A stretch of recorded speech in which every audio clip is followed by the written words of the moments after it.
for the 10th month. Welcome back, mate. All right, so let's just play. I will just turn the background sound down and we'll ignore the static. It is what it is. It's not game breaking.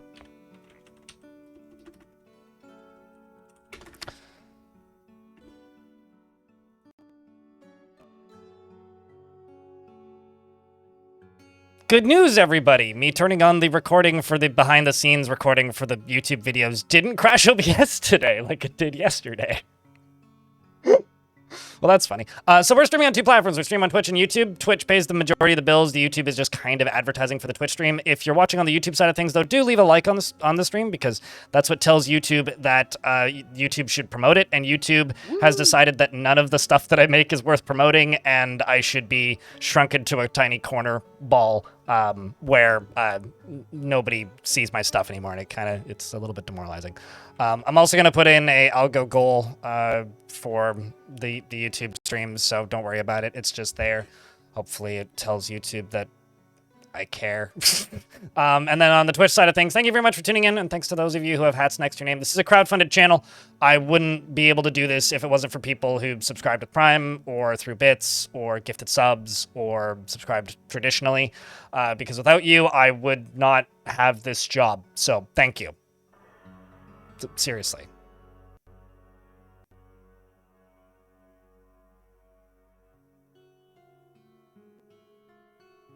What's a hand truck? Like, genuine question. What in the world is a hand truck? Is this like a part of North American contentism that I don't know? A dolly? Why would I walk into a thrift store with a China doll? I'm playing stupid. What? Did they really call, like, a shopping cart a hand truck?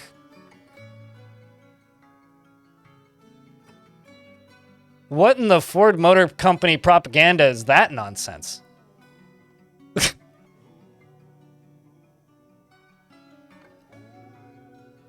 I don't need that level of enabling. Yeah. Hand truck is more of a European term, I think. Really? Huh. I've never heard that before. Like a 2-wheel one for moving furniture and stuff?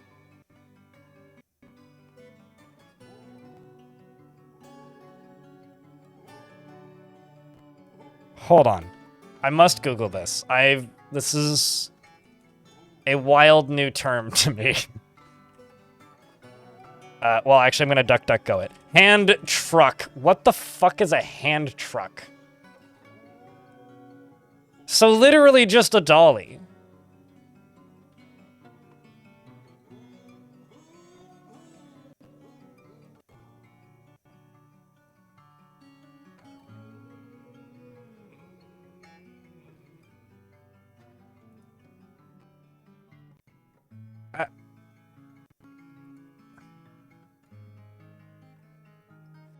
Okay then, sure, I'll allow it.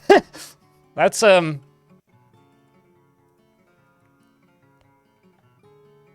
call it a hand truck in Quebec?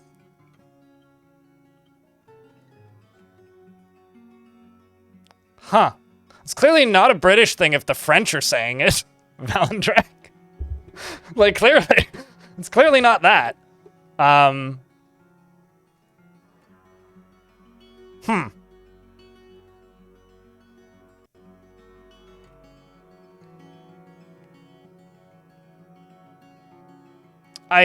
Yeah, I don't know.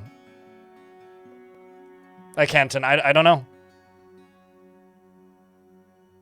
That doesn't look anything like a Tonka. See, like, that's what I was thinking. Goose is, like, reading my mind in the YouTube chat. Like, when I hear the words hand truck, I think, like, toy truck. Like, you know, like a little tin front end loader. About yay big. Like, hold on.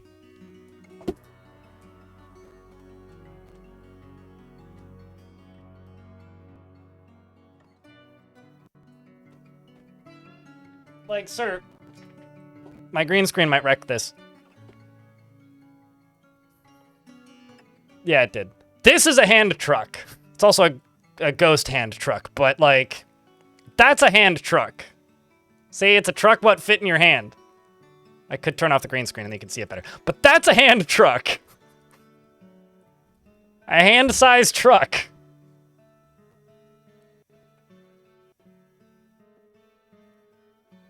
They're all dollies, at least in my experience. Okay, I'm gonna go put this away and then we'll launch the video game.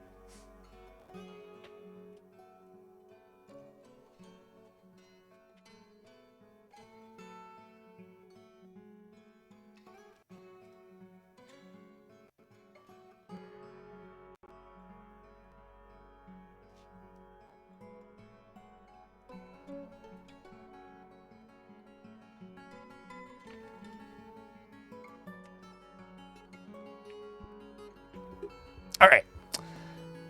To me, it's just there's two kinds of dollies. There's small dollies and big dollies. DS. Small dollies and big dollies. Like a big dolly has 4 wheels and small dolly has 2 wheels. It's just dollies. Yeah, exactly. It's dollies all the way down. Dollies from the top, dollies down to the bottom. Speaking of dollies, this has nothing to do with them, so don't worry. This was a side quest, and we're back now, I hope. Let's go play some Dwarf Fortress. I'm, in a state of disarray right now, because tomorrow... Cheers from an actual mine? Really, Schmitty sent. What kind of mine? You're not surrounded by seagulls screaming, mine? Are you? The hand truck iceberg. Man, I've wanted to make like a Dwarf Fortress monsters tier list for a while. I just don't want to become a slop tuber. Like, I want to do like a Were Creatures Sprite tier list. Were Panda wins. Like, Were Panda's S tier. But, the plan for today is pretty simple. I'll talk about my state of disarray in a second. I want to finish building this arena. It's good slop, though. Is it, though? I don't know. Maybe. I want to finish building the arena. I've kind of got it around halfway done. I need to go up to the top and finish the roof part. And then I need to go to the other side and then build this out. And then build the walls all the way up on the other side. So it's going to take a little bit, but that is the plan. I want to finish the arena, and I want to get our first fights. There is a second Forgotten Beast, which is further down, but I've caught one. I've caught one. So now that we've caught one Forgotten Beast, we can make it fight something. And then we can make it fight something else. I'm thinking about just making the Bronze Colossus into our champion. And just getting the Bronze Colossus to just fight Forgotten Beasts. Because we have a Bronze Colossus. And I can cage trap him. And we also have Forgotten Beasts. And, you know, this is a towering skinless serpent.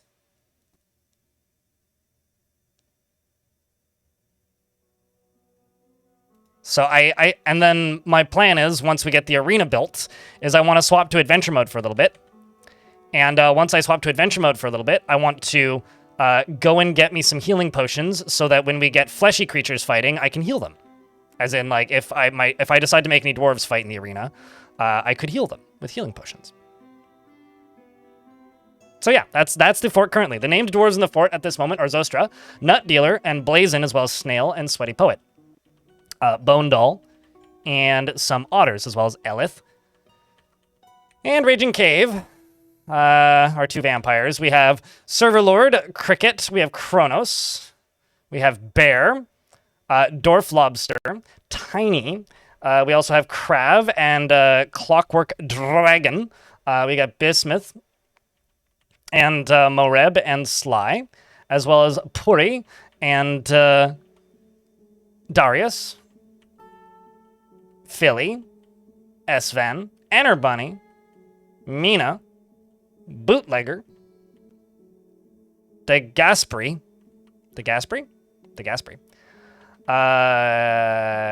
We has Dulcan, Freeways, Gig, Ankh, Sage, Sour Grapes, Graza, Stormwolf, Killer of the Osid, who killed Osid, a Forgotten Beast that flew into the fortress from the top.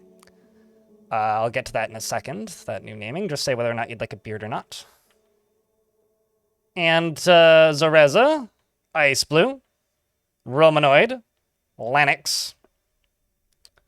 Also got plenty of pissed off dwarves in the military. We've got Schmitty Scent, Tone the Turkey, Pilot, Poobert, who's ecstatic about his life. Oh my god, that's a happy dwarf. And Neezer, Otter Jr., and Helmet, or Helmut, Dulcan Jr., and Zostra Jr. What's good? Cheese is pretty good. Would you like a dwarf or not, Fool Joss? Or a dwarf with a beard or a dwarf without a beard, Fool Joss? Judosi, hello. It's been some time since I last played Dwarf Fortress, so I need to get back into it once you get some free time. Mark's dwarves have been completely reworked since you last played, most likely. So we discovered something kind of crazy the last time we played. I was under the impression that this was a dwarven faction right here that was mostly populating these destroyed dwarven settlements. Turns out they're all owned and operated by this necromancer tower, and I had no idea. So I've destroyed some of them, and I've taken over 3 of them. So I've now taken over the Playful Arrow. I've taken over the Young Banners, and I've taken over Brass Singes, and I'm planning to move further this way and take over more of them. Yeah, Lua just has expanded modding a bit and is slowly changing the raw formats. And what exactly does taking over them do? It expands my faction. It expands the possible places that my faction can expand organically in the world sim outside of my control. If I retire and unretire the fort, most likely, possibly not, then those locations will grow in population, and then I can request workers from them. And it makes new spawn points in adventure mode, and it gives me places to expel dwarves that I don't want to kill. Because instead of unexisting them, it just sends them there, and then I can request them back later. That's mostly what it does.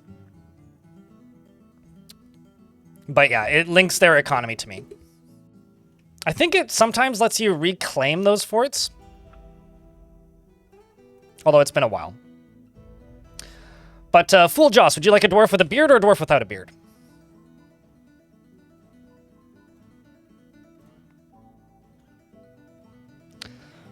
Be helpful to have a danger scale from someone that knows.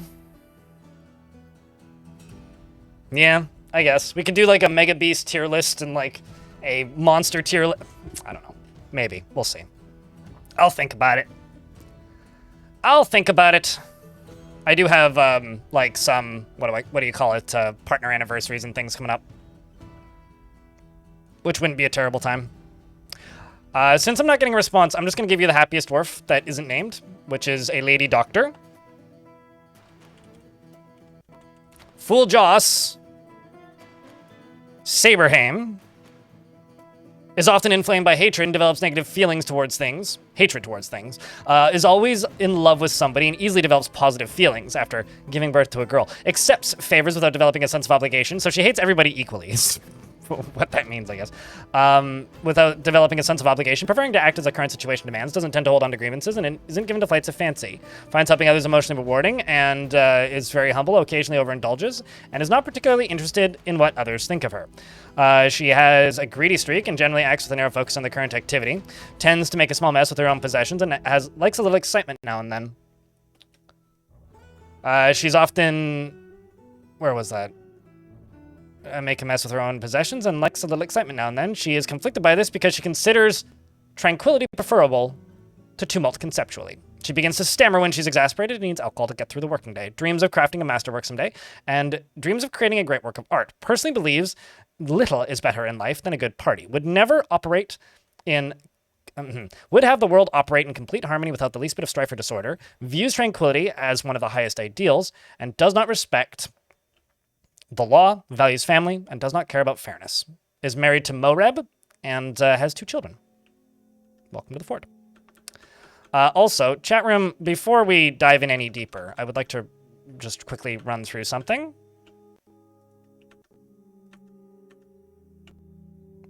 Which is, my group of friends of mine and me are hosting a game jam. If you are somebody who's made games or would like to make games, This game jam is open to anybody. We do have some restrictions, and a theme will be announced the day the game jam begins. But I'm going to plunk a bunch of information into the chat right now where if you are so interested, you could take part.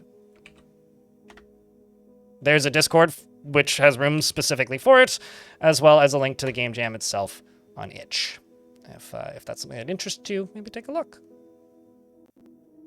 12 people have entered so far, so it's doing all right, I gotta say.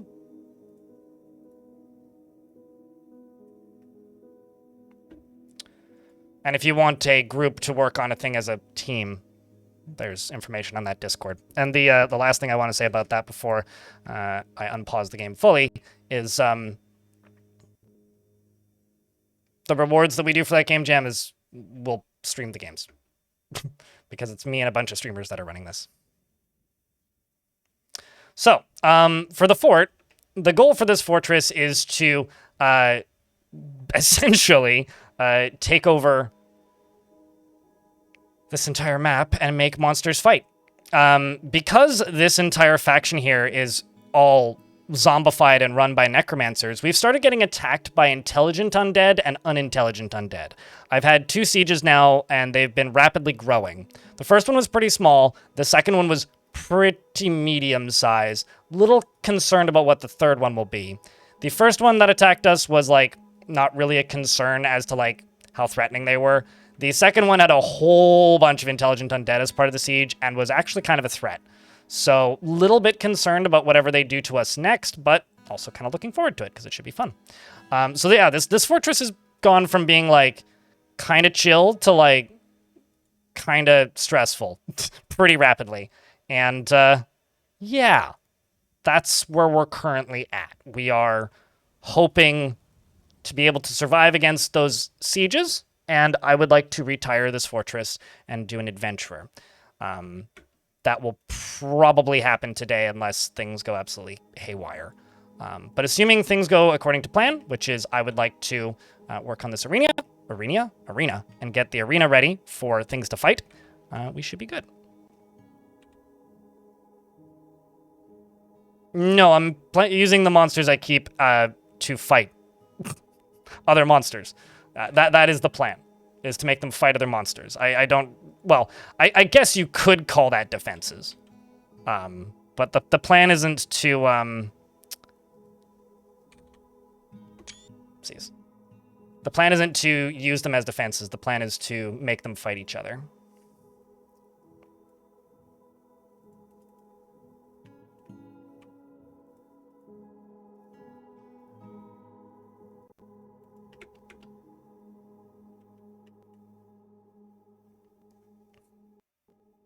You'll toast to gladiatorial combat? Yeah. I also have some vampires in the fort, which murdered some of my dwarves who are in prison currently, who I would like to train up and make them fight. I've also, if I go over here, I've caught a bronze colossus and an etin, and I want to make them fight as well. So, yeah, should be a good time. I'm also building a pretty large military. a pretty large military, shall we say. Pretty friggin' large. So that we can fight back against the zombies. Honestly, not that bad as far as the vampire moods goes. If I go down to their prison cell, I managed to keep them pretty happy because I gave them their own... It's considered a zoo. I managed to make them pretty happy because I gave them a zone in the tavern. So they're just like sitting here performing back and forth at each other and chatting. Actually, what are your skills? You're a bone carver and you're a bone carver. What if I also gave them, like, I think it's the Aquamarine Shadows. That's the Miners Guild. What if I also gave them, like, a guild hall? Like I think it's this, maybe it's a Silky Rim? Yeah, what if I gave them a Craftsdwarf's Guild? Let them, like, learn as well. I could also give them a temple of Anything Goes Arena. We could do that. This is like super fucking janky, but hey. So now they should theoretically be able to socialize and pray if, you know, if they really want, amongst other things. Actually, I could do it this way. I could do it like, go there. I could do there. And I could do... Okay, so this last one is just...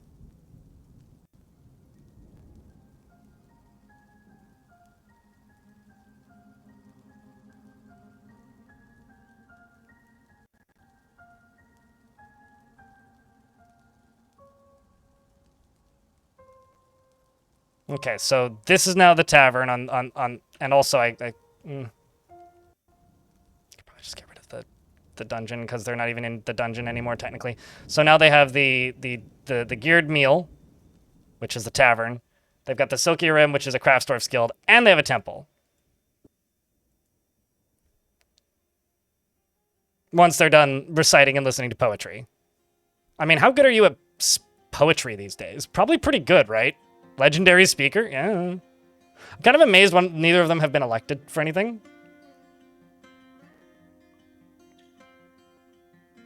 There's no such thing as a non-threatening were curse. However, if a were creature is in a act or doing a task that requires a lot of turns to complete and they don't get aggroed, when they become a were creature, they can turn back before they get aggroed. As an example of this, if you have a were creature who's dancing in the tavern and they become a were creature, if it's a long dance, they might actually just continue dancing until like they turn back. Not without unchaining them. They can't use workshops if they're chained up. So no, not without unchaining them. Which I'm not going to do. Yes. Because I'm not letting them out. They are staying there. I could like allow other people to have meetings with them, but anyway, the enemy have come and are laying siege to the fortress. My squads have returned though, so that's not so bad. How did that raising attempt go? This was me attacking a temple. Pubert led the attack. The defenders were led by a dwarf named Vakathi Charchast. Pubert outmatched the dwarf with a cunning plan, and the attackers had a strong positional advantage in channel smokes. In the late spring, the walls of color, brilliantly led by Pubert, clashed with 84 animated dwarves, slaying 10. My dog was struck down. My war dog. They clashed with 10 animated dwarves, slaying them. Clashed with 16 animated dwarves, slaying 10. Clashed with 10 animated dwarves, slaying them. Slaying them, slaying them, slaying them, slaying them, slaying them, slaying them, slaying them, slaying them, slaying them, slaying them, slaying them. Clashed with 10. Clashed with 24. Clashed with 10. Clashed with 5. Clashed with 6. Clashed with 74. Oh my god. There's a lot of zombies there. But we killed their leader, too. They clashed with a single animated dwarf, killing them. 64 animated dwarves. 54. So they're down to 54 animated dwarves in that spot. Still kind of a lot, but holy shit. Pubert, how many kills do you have? Damn, dude. 8 and 9 kills, respectively. Let's turn on the burrow. Make sure everybody's in it. Let's, that's concerning. If somebody runs out and dies, they runs out and dies. Process plants. I'm going to actually pause a lot of tasks right now is what I'm going to do.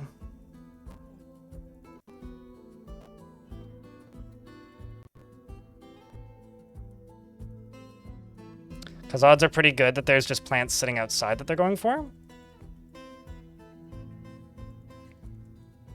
Although I will keep brewing drink from plants.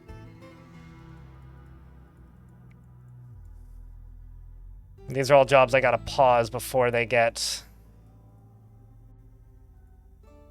in trouble.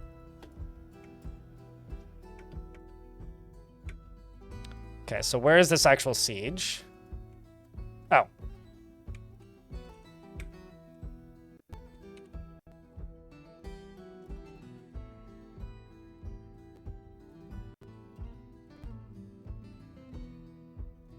You did miss your dwarf getting named, Fool Joss.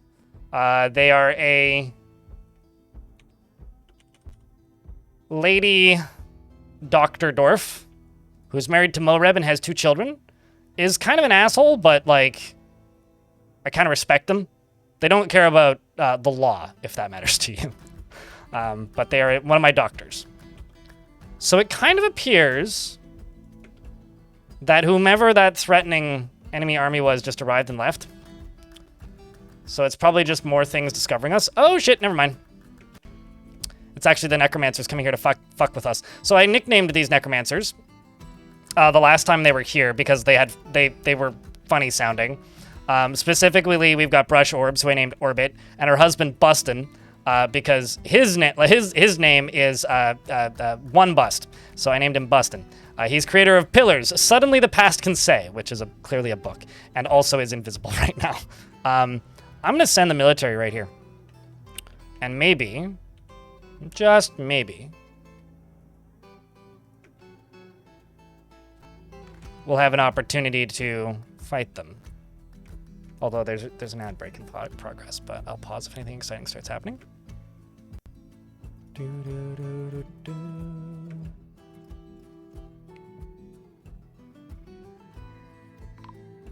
These damn necros. Yeah, no, they're literally going for my bodies.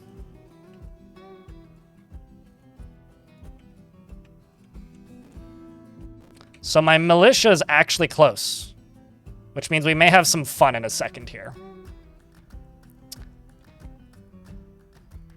What do you think, chat? Do you think this necromancer has a chance? Good old-fashioned bustin'. I mean, he is wielding Olilol Borush, which is a silver mace. All craftsmanship is of the highest quality. It is encircled with bands of square-cut bloodstones, and this object is adorned with hanging rings of grizzly bear bone. It is coated with water. His wife's on the other side of the map and leaving. Also, a kitten adopted one of my threshers. Ah, now that's fun. So we've got nightmares spawning. We've got zombified hand, an intelligent zombie rotten butcher. Are you friendly? Probably not, right? Oh, no, you are. Look at that. Ain't that cool? The nightmares are also friendly, supposedly. I refuse to believe this. There's also one all the way the hell over here. Very large feathered theropod. It has a pair of fan-like antennae with singular purpose. It seeks to destroy the living. Its slate gray feathers are patchy. You will know why you fear the night. I don't think they're actually friendly. They're just listed as friendly. And for this one, I love that these fucking finally work. Very large humanoid. It has a stubby tail with a singular purpose. It seeks to destroy the living. Its silver scales are large and close set. I mean, I do have legendary swords dwarves, so I'm just going to, yeah, leave the kill order on. What do you think, chat? We got this? So immediately Studier runs into melee combat and ends up in a martial trance, and is fighting with the nightmare. Off on our right, Thoth is making a dash towards the necromancer, who probably has the running advantage due to not being able to get tired and also not having very heavy armor on. The necromancer is making a run for it, but the dwarf is gaining on him. Come on, buddy. You got... Oh, no, he's going to get away.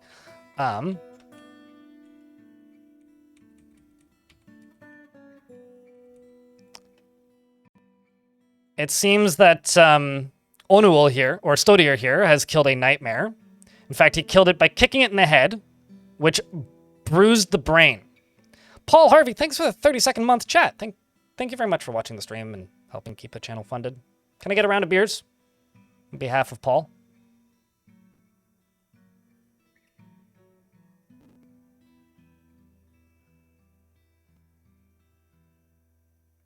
You're trying Heritage Fort together. You need a refresher on how to set the max migrant threshold to 20. You press escape, mister, and then you go to game settings, and this is also in the Bay 12 version. And you scroll to population cap and you change that number to 20. And this number to 20. 20, maybe 25, and then however many babies you want to be able to have on the fort. You change those 3 numbers.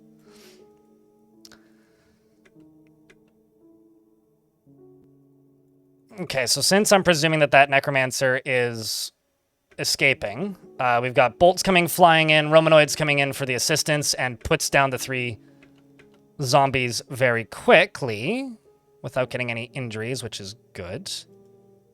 Ice Blue, the Mark's Dwarf, has also fired off some bolts. And Stodier is tired and has lost the ability to grasp. Probably needs some stitches if I were to bet. And the other nightmare appears to have left the map, but Bustin is still here. I don't think that old Bustin Dustin is going to be able to do too much, but I will tell the dwarves to kill it if they can. If they can catch him. I mean, he seems to just be running around kind of madly at bizarre angles and directions and fleeing wildly, like the mad dwarf that he is. I have no idea how close my dwarves are, but perhaps they'll be able to get a bolt into him or something. And we'll be able to take him out. All we need right now is yakety sax, so please make the appropriate yakety sax sounds with your mouth as this chase goes on, because this is very silly. What's interesting is this dwarf is just like a member of the Brass Inks. He's not like a leader or anything. He's just outrunning my dwarves. They're just getting tired. Oh, we're managing to corner him. And it seems that Schmitty sent.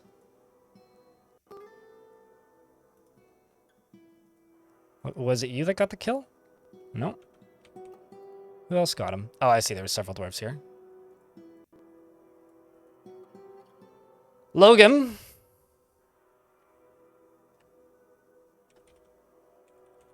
Die bustin'. Is the nickname I'm giving Logan, who was successfully able to kill the necromancer. He slashed the necromancer in the head with a steel short sword, and the injured part was cloven asunder. And for that mace, we need to do something with that.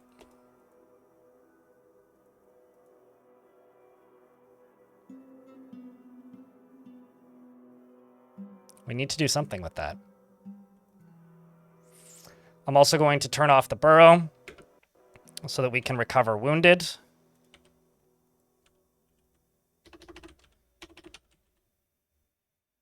And my dyer has made it back to the hospital. We should be fully decked out in the hospital. Should probably just make soap, shouldn't I? There you go. Diagnoser coming down to help. I'm thinking...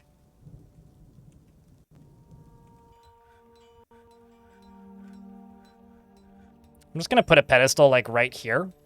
Oh, I need to make rock pedestals. I'm going to put a pedestal kind of in the middle of everything right here. And that pedestal is going to get surrounded by probably walls and windows.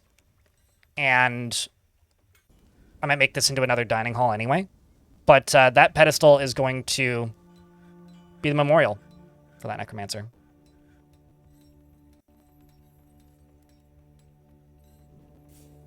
Yeah, no, just if you just want to limit your population to 20, that's all that you need to do, mister. It's a very straightforward thing. Also, full jaws. Hopefully the cat poop explosion wasn't too bad. Was it one of those like he kicked it out of the litter box or something? Because that's never fun. No one ever wants to have to deal with that. That sucks. Oh, geez, that's not what I wanted. Just want to unpause all of these. And down here I can do all of this, do all those, do all these, do all those, do all that, do all that, all of this, all of that.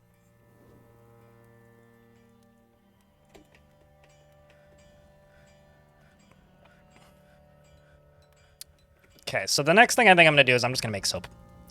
I'm just going to make a soap maker shop. I could do that back here super easily. So let's just do that really quick because fights are going to get more constant, I think. And it won't be hard to just make a little soap maker shop and just have the stuff ready to go.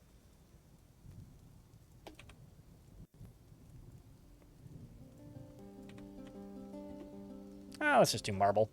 I haven't done anything with marble.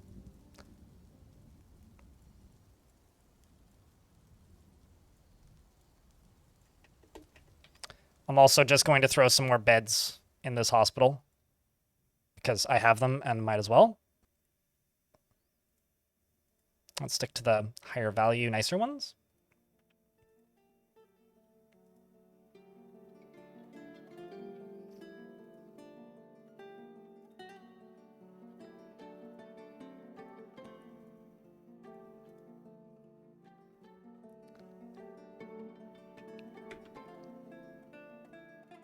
She has a very loose bowel movement, but at least it was on the bathroom floor. Well, that's good. Got the whole area covered. It was impressive, though. It's like that scene from Dumb and Dumber. That's gross. I'm sorry. I recently started missing having cats. I probably won't get a cat for a multitude of reasons, but I've been thinking about back when I owned cats, and there are elements of cats that I miss. It's a lot of responsibility and kind of a huge commitment, frankly. So it's worth it. And I believe it. I do believe it, but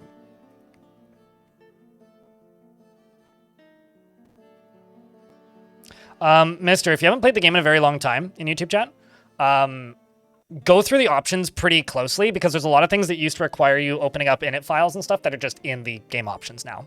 And especially in the difficulty settings and like when sieges can attack and whatnot. There's a lot of flexibility to it now. So it's worth looking into that stuff. Oh, also another thing I need to re-enable. I was doing some secret projects last night and it required me enabling a few things and disabling a few things, so I'm just turning on my FPS again.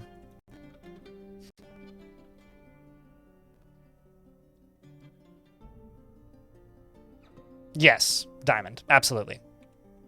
I don't know why you're saying gremlin, but I'm just going to agree. Make ash. Make lye. Make potash.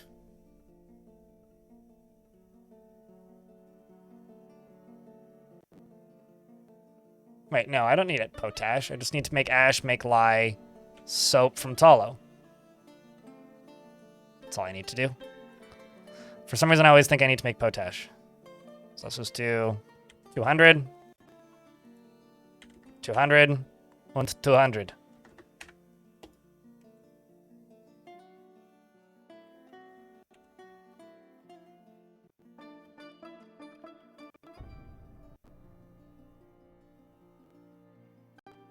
I think I could give you a melta crafter. Just let me get a few of these shops built, and then I will look to see what I have. I think I have some unnamed metal crafters, but don't quote me on that.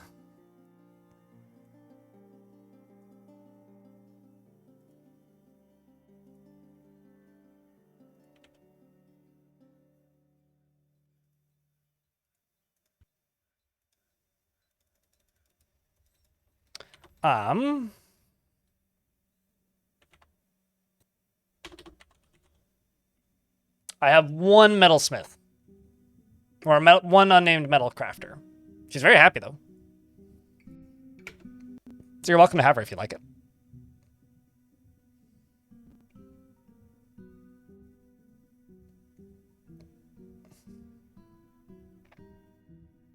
People don't realize that a cat is a 14 to 18-year-old commitment, typically. Yeah, and they might be a misbehaving little fuck. You'd say yes? Okay. Welcome back, Judosi. Missed you. What you been up to all summer? It's that time of year where, I missed the D. It's that time of year where a lot of people, suddenly come back. Like, there's a lot of people that basically don't watch my stream through the summer, and so it's always kind of fun when, like, September, October hits and people start tuning in again. Although right now things have just been very quiet because not a lot of things have happened in the Dwarf Fortress realm that really make big splashes. She has little time for forgiveness and generally will seek retribution. She often feels lustful and she is slow to anger. Also, I haven't made any big videos in a while, so that's probably not helping. She tends to be a little tight with resources when working on projects. She is moved by art and natural beauty, and she is troubled by this, and she dislikes the natural world. She does not go out of her way to help others, and she is comfortable with others that have a different appearance or culture. She generally has a noticeable lack of perseverance, and she generally finds herself to be quite hopeful about the future. She can sometimes act without deliberation, and is quick to form negative views about things. She tends to share her own experiences and thoughts with others, and she finds obligations confining, though she is conflicted by this for more than one reason. She can handle stress and needs alcohol to get through the working day, and needs alcohol to get through the working day, and does not mind being outdoors, at least for a time, and doesn't really care about anything anymore. Dreams of crafting a masterwork someday, and personally is a firm believer in the value of tradition, values honesty, and sees competition as reasonably important, values decorum, dignity, and proper behavior, and does not care about fairness. Doesn't care if others take the time to master skills. I mean, you can handle it. It doesn't mean you can manage it. Like saltpeter and billin, as well as gold opal and finger lime wood, chipmunk tooth, gems, bucklers, and horses for their strength, and the words of the mines of sight and the festive of saffron, and when possible prefers to consume cuttlefish and single grain wheat beer, and hates mussels. She has a bunch of close friends in the fort and is a member of the communion of burying, worshipping the god of death. Yes. Welcome to the fort. Is Gig still alive? Gig is in fact still alive. Gig is in fact still alive, Gig Driver.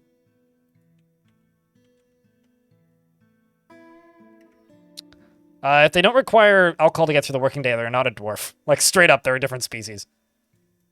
Even dwarves that can't drink alcohol need alcohol to get through the working day.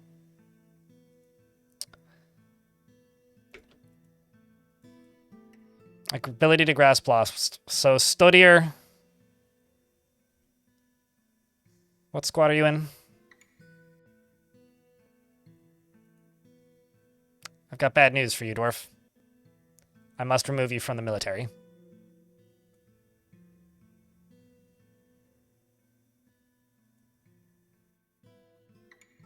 Because you can no longer grasp.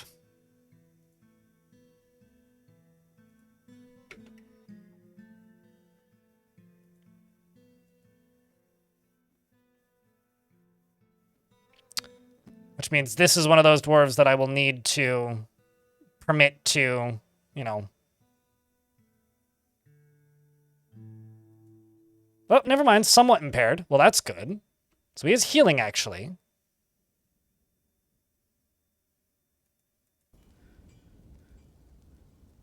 He is healing.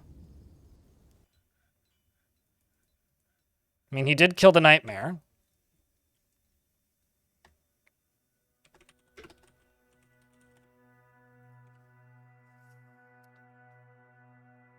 Seeks out adventures and exciting situations when necessary. Maybe I'll put this dwarf into a slightly different squad. But we'll see if your ability to grasp gets completely destroyed. Gag's been reelected.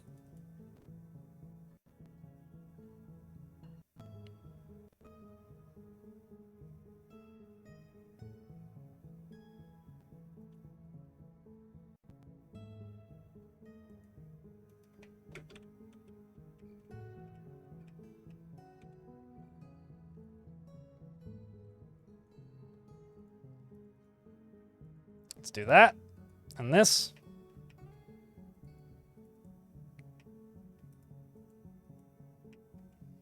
Continue expanding on this, and go over to here.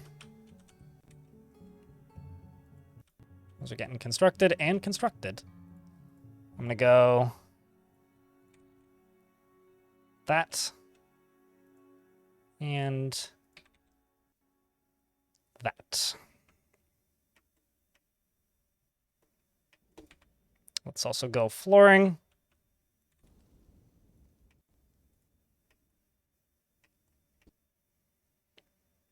And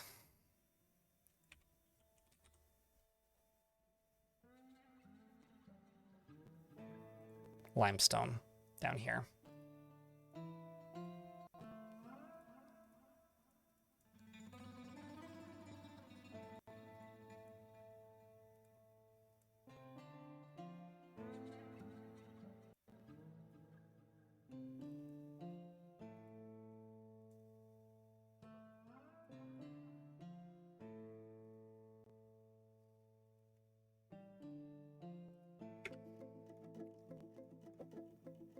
How are the military offenses going?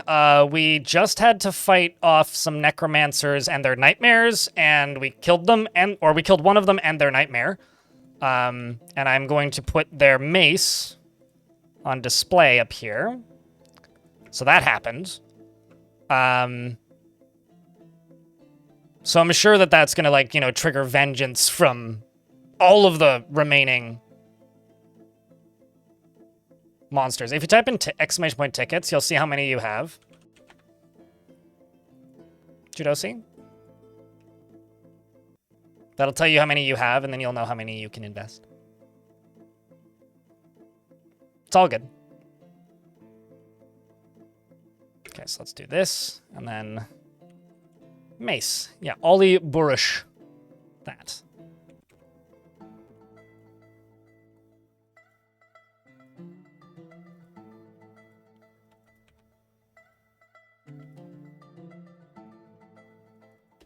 Am I really out of gems? Oh, we're just encrusting furniture. Makes sense.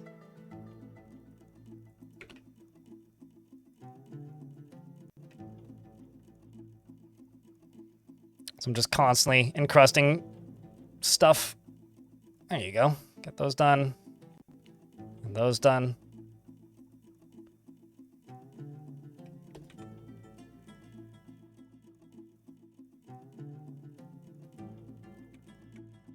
Then let's also go to here and go wall grate. And once all this is done, a second wall grate.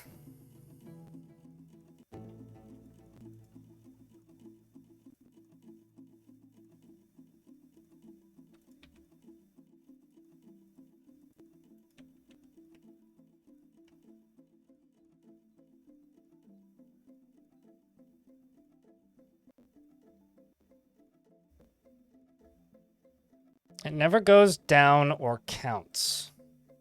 What do you mean? It never goes down or counts, as in, like, it never completes the job? Because it's been working in these workshops. I'll have to look at it a little closer, though. There's certainly a lot of oddities in the game at the moment. Even though it's in a very good spot, there's still, like, just some weirdness.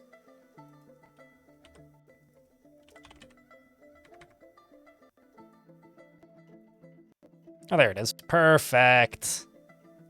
Perfect.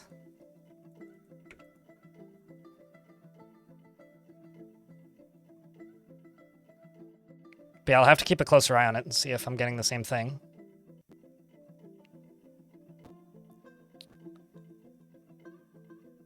Never does on multi-forts. What's a multi-fort?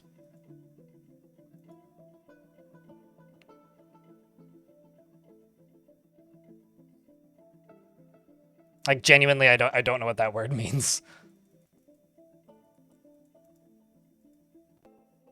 I'm just making sure that no dwarf gets stuck in here. Woo! There you go, pilot. Oh, so it hasn't happened on more than one fort. Gotcha. Okay. Or it hasn't worked on multiple forts, is what that means. Gotcha. Well, that's a little freaky. Good to know, though. Let's just set all of these to constant training.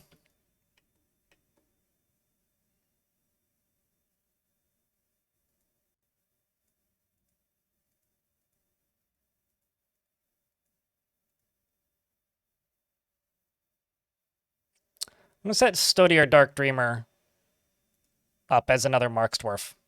This was the dwarf that had their ability to grasp somewhat impaired, so that they stay at a distance, but they do have a lot of the predisposed combat skills that'll make them pretty good in the military regardless. All right, let's finish up that soap upgrade I was doing. I also need to make more buckets, so let's go wooden bucket.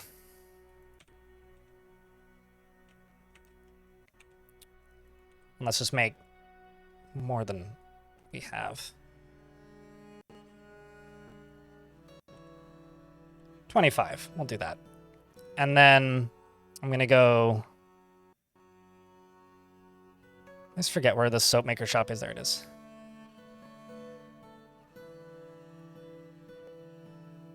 I need empty buckets.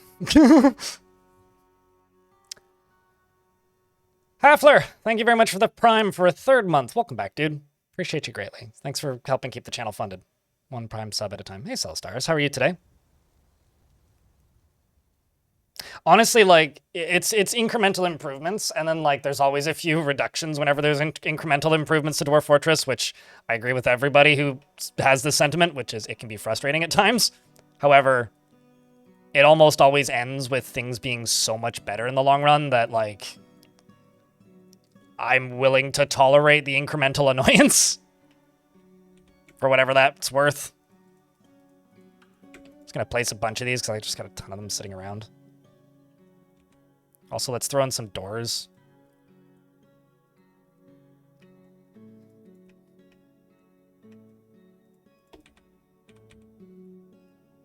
And another statue in between.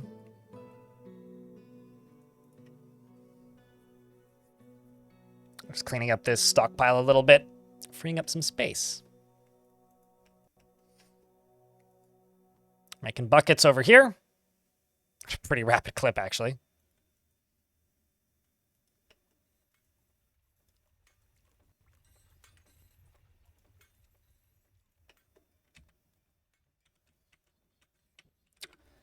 Now that I've made some buckets, I could probably make these soap maker shops now. There we go. Let's use the copper bars.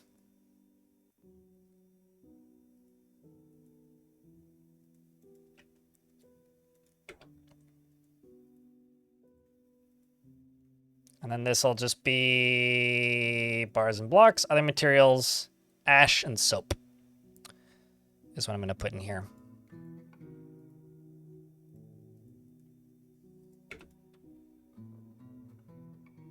I tend to play around the sparse, if not slightly more than normal sparse rarity, but in this world, I cranked it up a little bit more, so it's probably around, if not slightly higher than sparse.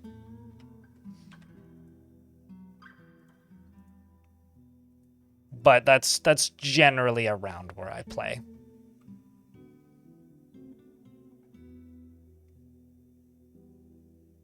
Use multi-forks as a term with worlds that you've established at least... they said multi-forts, not forks, but you've established at least 5 forts in, and you're planning on doing that with your world, with your fort. It's going to establish... you established 6,000 beds. Wait, so are you making 6,000 bedrooms and then retiring it to then be able to accommodate 6,000 dwarves? Is that what you're saying? Well, that seems kind of intense.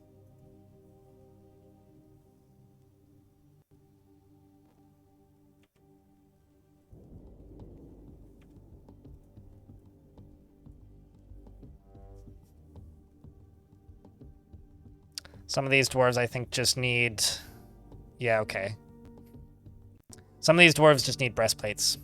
That's really what they're missing.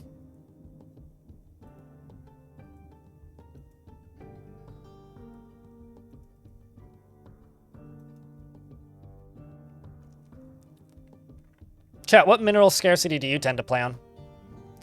I hope that Toady takes the opportunity offered by the Siege update to improved above-ground fortress construction. I don't think he's mentioned anything about that, so I wouldn't expect anything. I don't know how he would improve it. It was improved heavily. But yeah, well, what are you thinking? How work orders work? You think you got it wrong? You want a certain amount, but it's confusing? I don't understand what the question is really. How do they work? You type in what you want in the manager screen, and then your manager assigns the order to all the available shops. If you have a particular order that isn't working, without looking at it, I won't be able to help you. What, the one default below everywhere? I think that's sparse, isn't it? What happened to the mummy from yesterday? It left. It just was here for a bit and it left. But yeah, without Waffle Lover RPG, without like screenshots or like visual indicators of what you've tried to do, or very specific statements of what you've tried to do, I'm not gonna be any help. Especially if you're talking about like the if-then statements.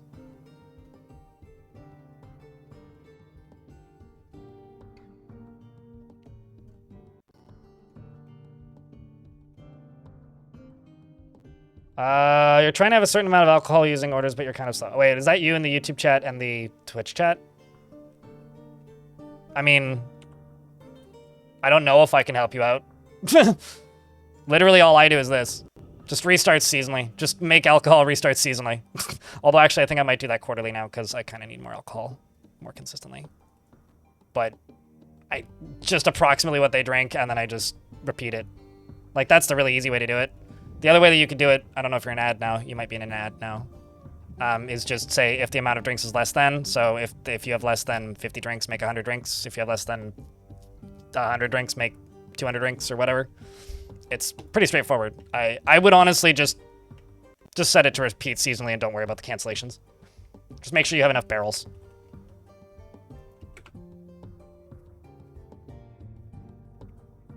Also in an ad break, so I'll pause. But yeah, nothing shadow happened.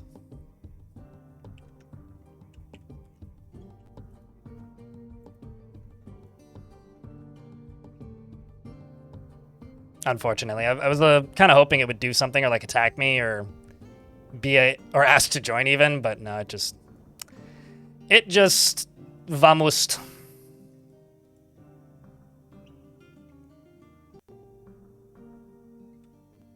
As is life.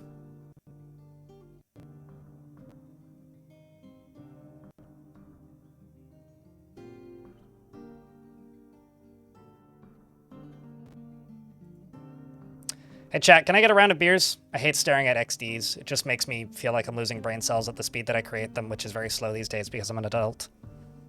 Also, YouTube folks, you're slacking on the likes. 25 likes and 52 of you watching. Click the like button. What are you even doing?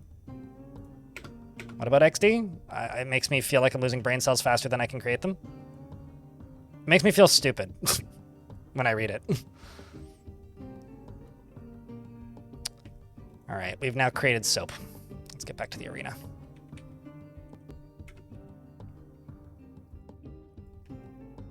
Like, you have to have occasionally read things that just make you feel really dumb, right?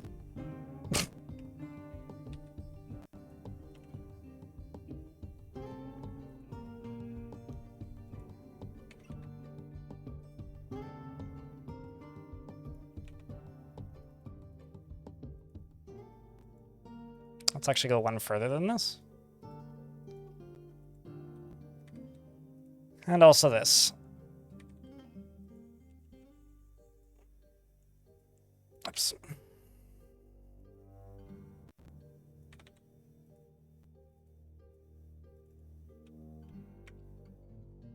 Study time. Enjoy your studying. What'd you miss? Nothing of value. Just me talking shit about people who type in XD. It just makes me feel like I'm reading a Roblox chat. God damn it.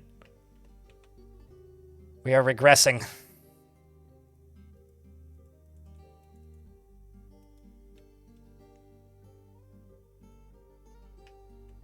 How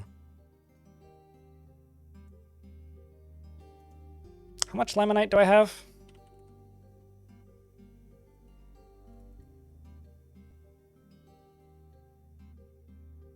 You never left 2010? To be fair, simpler times. Although 2010 kind of sucked for me, so I don't think I would ever want to go back, to be honest.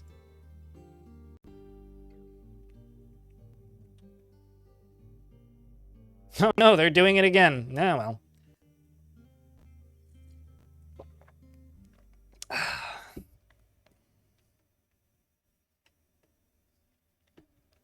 Oh, well. All right, let's just go up to here, plunk that down.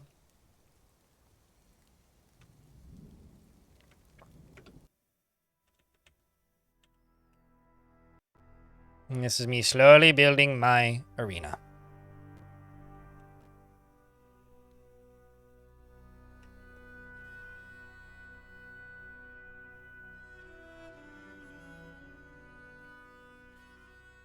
So that's 5, and then that'll be 6.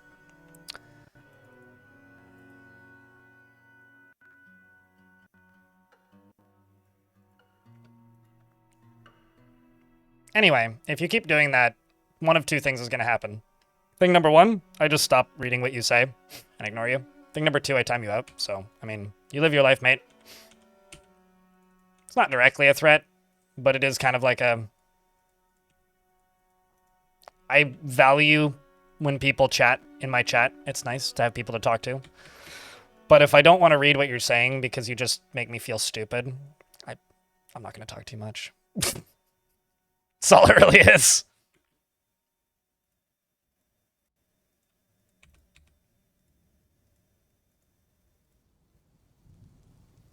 Like, use it occasionally as punctuation. But if you're just trying to irritate me, well, you won't win.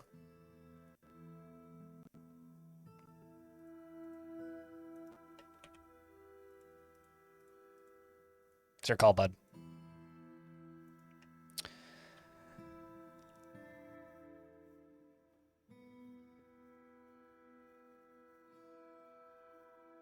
I'll have you know, friendo, we have one rule in this chat.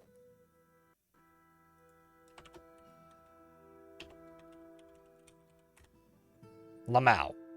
Kiddo.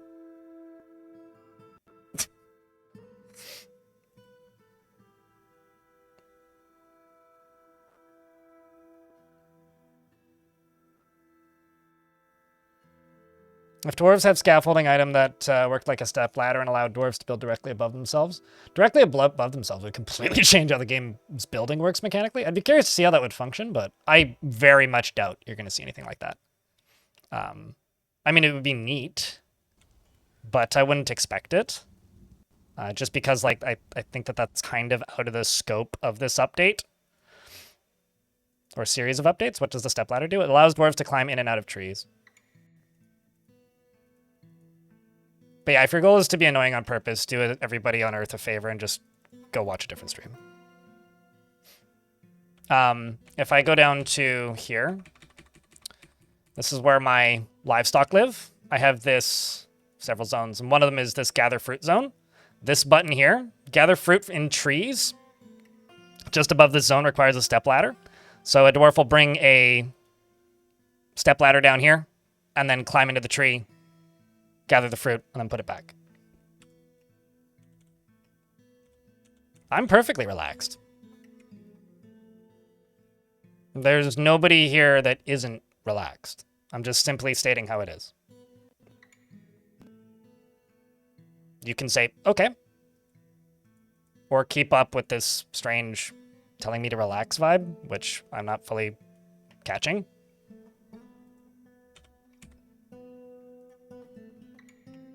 That's all. I just asked you to use XD less. If that's, like, offensive to your culture, well then, I'm sorry. But I'm perfectly relaxed. Trust me. Saw a Reddit thread that said if you could get paid to play one game for 40 hours per week, nobody plays this my game.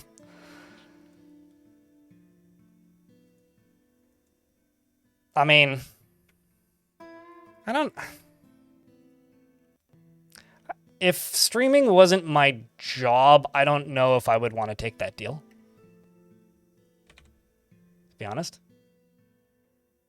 Praise mountains? Sure, yes.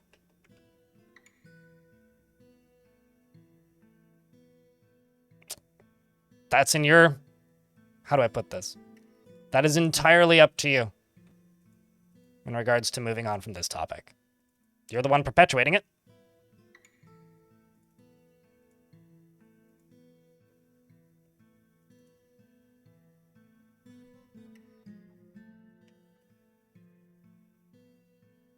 If I could get paid 40 hours a week to play any game, if it wasn't Dwarf Fortress,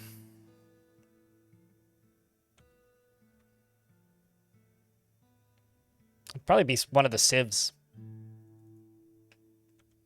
Maybe Civ 5 or Civ 6. But yeah, otherwise it would probably just be Dwarf Fort. I think like that's a bit of a misnomer, though. Like, I think that games like this are capable of surprising you for a very long time. It is possible to run out of stuff to do, though. But it is possible to do the same things and have completely different outcomes. Civ 6 has much better mod support nowadays. I haven't touched I haven't touched Civ 6 since launch. So it's been a while.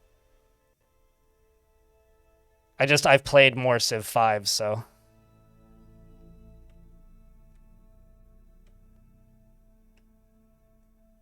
You'd watch me play Civ? The last time I streamed Civ literally was the lowest viewed stream I've had since the last time I streamed Civ. So... long time ago. Gave up on 5. I played a lot of, like, not local games, but friendly free-for-all matches on 5. I think it was perfectly rated. Valandrek.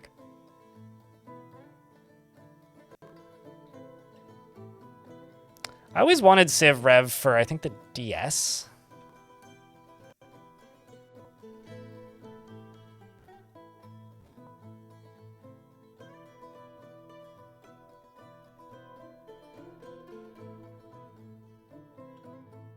I don't know what you mean by automation in that context. Don't... my biggest piece of noob advice, Waffle Lover, is don't overthink. Don't overthink.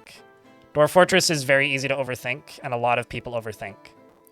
If you're just overthinking, you're going to end up with a very quick amount of frustration that's going to just mount really, really fast, and you're not going to know what to do. Because Dwarf Fortress is designed to completely fuck up all of your plans. So just presume what you're doing isn't going to work, and it's going to have an unexpected outcome. If you try and micromanage and automate, if you are, like, as new to the game as you're saying, you're going to have a terrible time. My advice is to just simply try and keep your dwarves alive. Don't worry. The game is designed to make your fortress collapse.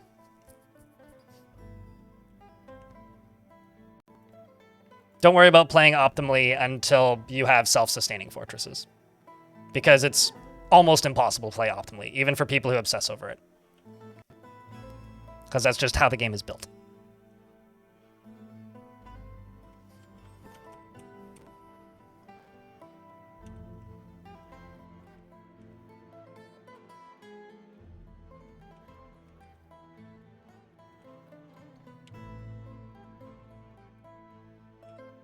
Well, you need to remember that the only similarities that RimWorld and Oxygen Not Included have with Dwarf Fortress is that they advertise themselves as being inspired by Dwarf Fortress. In reality, the games are very different. I'm gonna melt a metal object. We're gonna set this to only use one shop. I don't know how many objects I have, so I'll just say whenever there's more than 20 items designated, and as long as we have coal, do it monthly.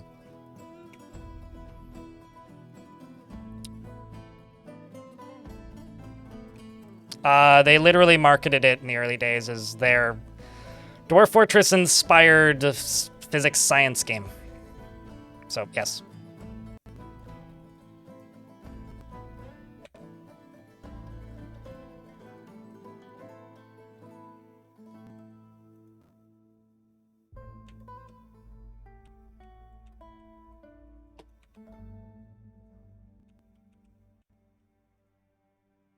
Oopsies. Those are walls, not floors. Actually, no. Hold up. Do that first. Sup, sup? How you doing, Picture Point? Yeah, no, I mean, the two pieces of advice that I have for people who are, like, genuinely brand new to this game is, like, unlearn everything that you've learned about games that are inspired by Dwarf Fortress. Because Dwarf Fortress probably does those things differently. And don't worry about being overwhelmed or feeling like there's too many options, because the game is kind of designed to do that. Or am I building a bridge? I'm building a bridge and a big arena that is indented in the side of a mountain. Can I get the one angry dwarf? They might already be named, but sure. Also, I'm going to boot them out of the military, actually. Well, maybe not. I'll tell you this. Ben Adequate. Do you want to die quickly and not have a dwarf for very long? Because if so, then I'll give you this dwarf. Probably what's going to end up happening with this dwarf is going to get sent off to go take over a location. Which will make them into, like, a legendary figure, but they won't be in the fort for very long. Okay. Just so that we're on the same page here.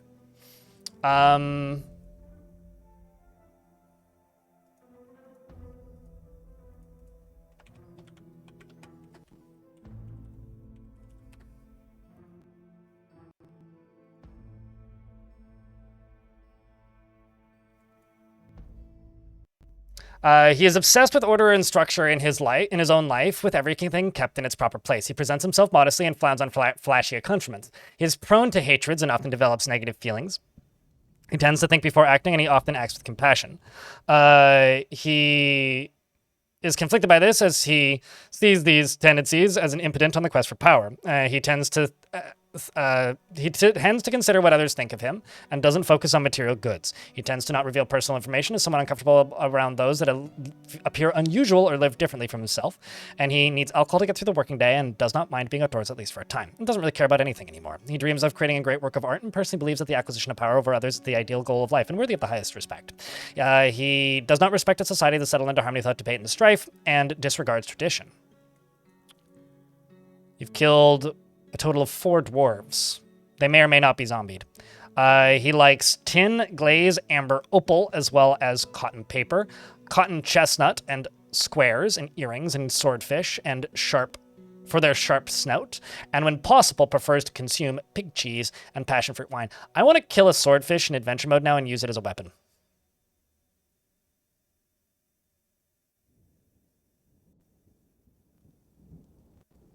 You mean DF is your game developer's favorite game? You're just like taking it up a level, Picture Point, and sending it as DF is your favorite game's favorite game? Just like bringing it all the way up to the meta. Idrath is your god of choice, and you're a member of the Sect of Wealths. That's the god of gems, methinks. Speaking of, let's remove that, actually. I've got a location to attack again, which is this. We're going to go pillage this once again. Except, actually, I'll send 2 squads. Also, how's your arm doing? Dark Dreamer? Still somewhat impaired? It's a shame.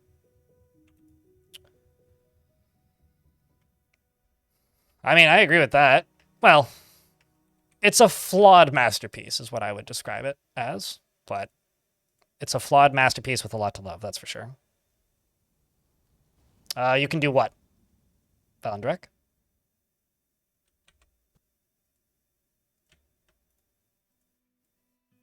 Take over locations? Is that what you're saying?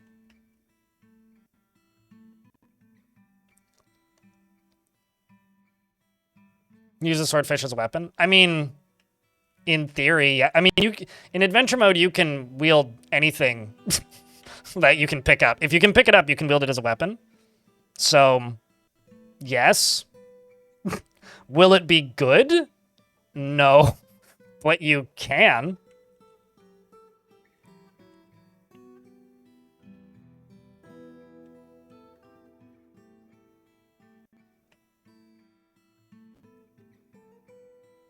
This is very unsymmetrical. Just going to irritate somebody, probably. I'm just trying to decide if I care.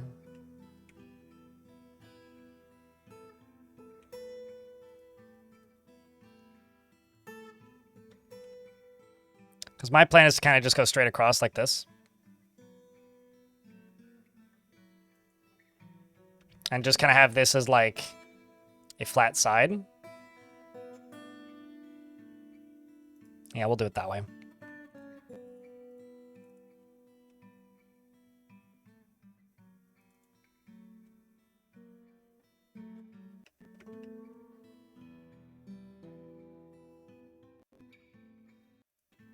Shoe Knight destroys things with the power of its enchanted shoe. I mean, that's the most interesting Shovel Knight fandom stuff I've seen in a while.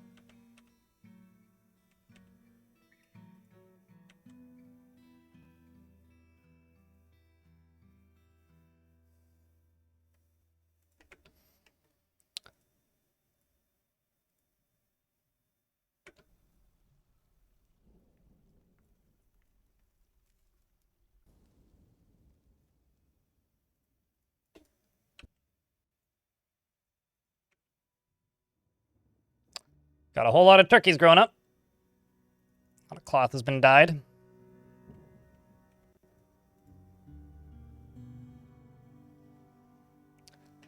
This is a hell of an arena. $9 beers and $12 hot dogs, no doubt. I mean, one would hope so. We can only hope so.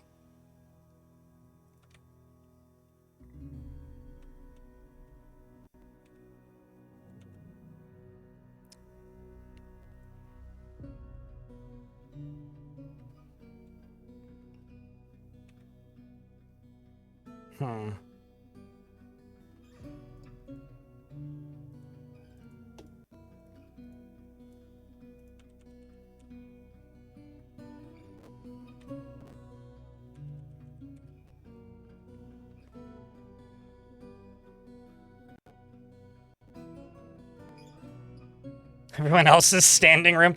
I don't know about that, man. That seems a bit much. Making people stand. What is this? A torture chamber? Dwarf's knees can't handle that.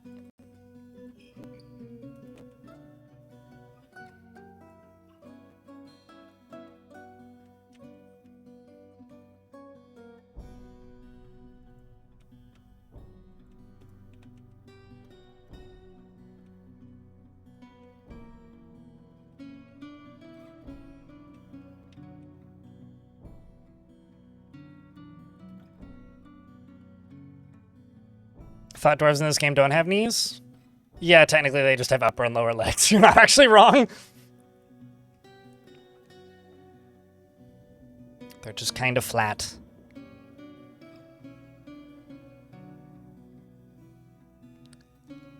We're not barbarians? A bet. We may very well be. I'm trying to decide, because like this is where the beasts are going to come in from. Like this side. They're going to come in from over here and then be released in that way, which means I need another gate down here. But how am I going to get the non-beasts into here? Thinking about maybe making a room like down below, like closer to where these stairs are ending up, or closer to where these walls, I guess, are ending up. And then maybe having like stairs going all the way up. I mean, I could just use cages, but I could also use cages in a cool room separated, you know? I guess the question is how like overbuilt do I want this to be? How's today been? Okay. It's been very, very slow. It's weird. Normally at this time of year, the channel gets busier and people start tuning in, and while I am seeing people I haven't seen in a really long time, things have just been getting slower and it's starting to stress me the fuck out. I don't know, it's okay. I'm kind of trying to figure out if I should even bother streaming tomorrow because Hollow Knight releases. So, like, there's, like, a part of me where it's like, should I even fucking bother streaming tomorrow? I don't know. Should just, like, edit. Like, because I finally have time this month. Last month was just, like, ridiculously busy. So I had zero time to do any extracurricular, non-specifically streaming activities, really.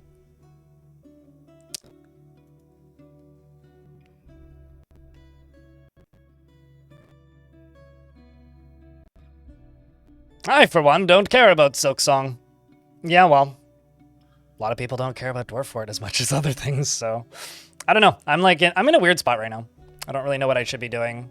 I just finished a month where I was like extraordinarily time crunchy with no free time, and I think I prioritized my time and worked on projects that weren't worth it, which sucks.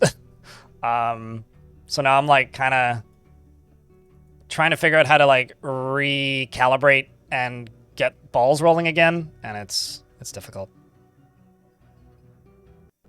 We don't need to turn this into a Hollow Knight shit-talking stream, though. A lot of people fucking love that game. Please don't.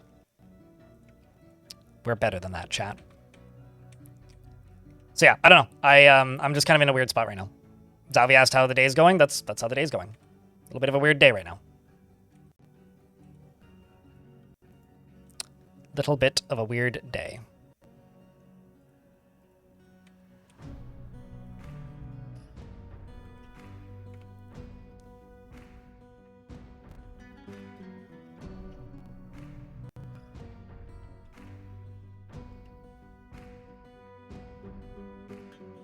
Metroidvania? I think you mean search action, my friend.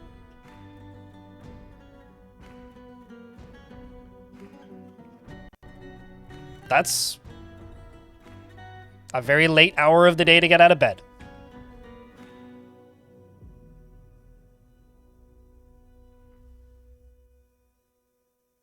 That used to be getting up early for me, though, when I worked nights.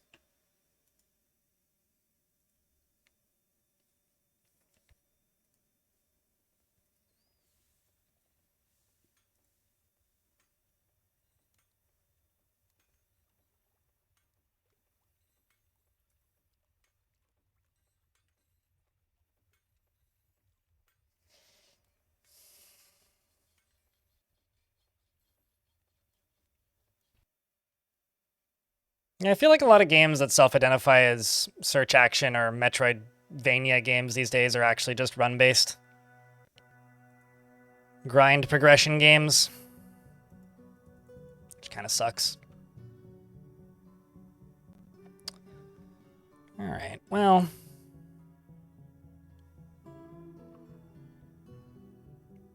You will have to wake up early tomorrow because your uni restarted? I mean, hey. Let's get some more blocks going.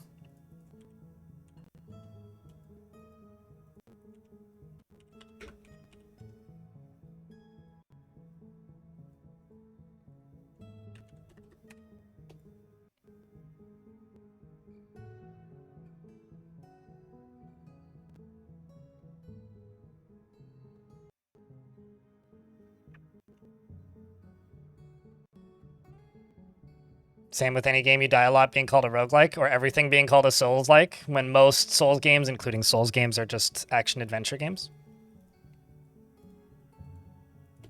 No, I get it.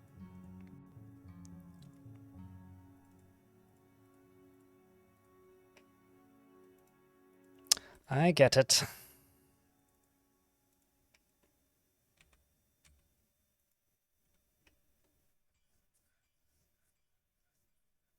It's clearly a Souls-like. I thought it was a stamina bar and a fat roll and campfires.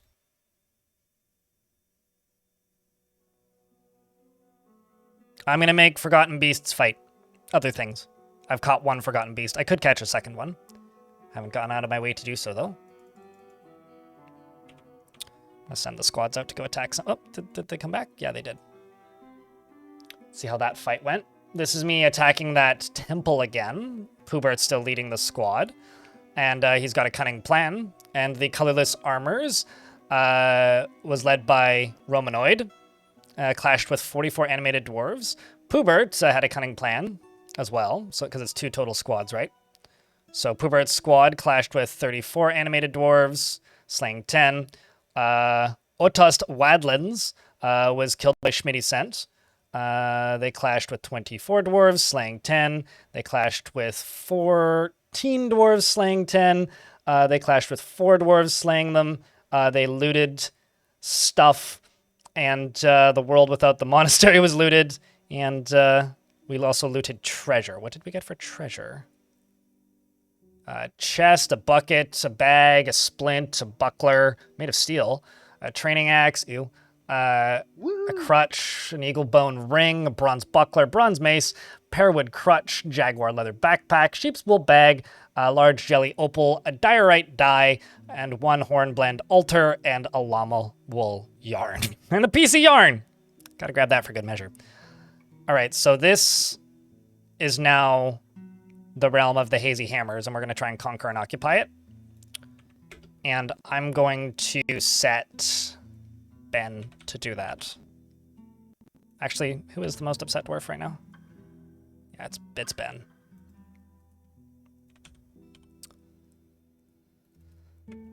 So Ben is going to go and take over that location. Oh, also the dead walk, hide while we still can. Yep, they're actually invading. We're into early autumn. I need to fight them quickly.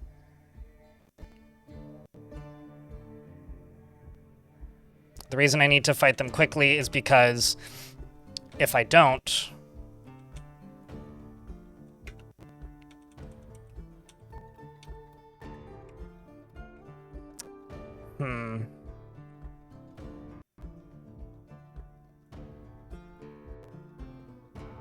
They should stop doing these.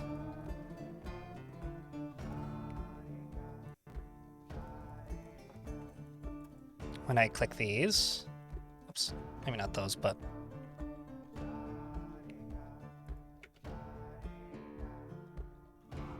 Kinda need the dwarves to stop coming inside, so they don't get squished. Come on, get inside, kiddo. Get inside, get inside, get inside, get inside, get inside. Anytime this year, please just go inside. Please go inside. Anytime this month, please go inside. We're in an ad break. Pause. Partridge in a pear tree. Devilish.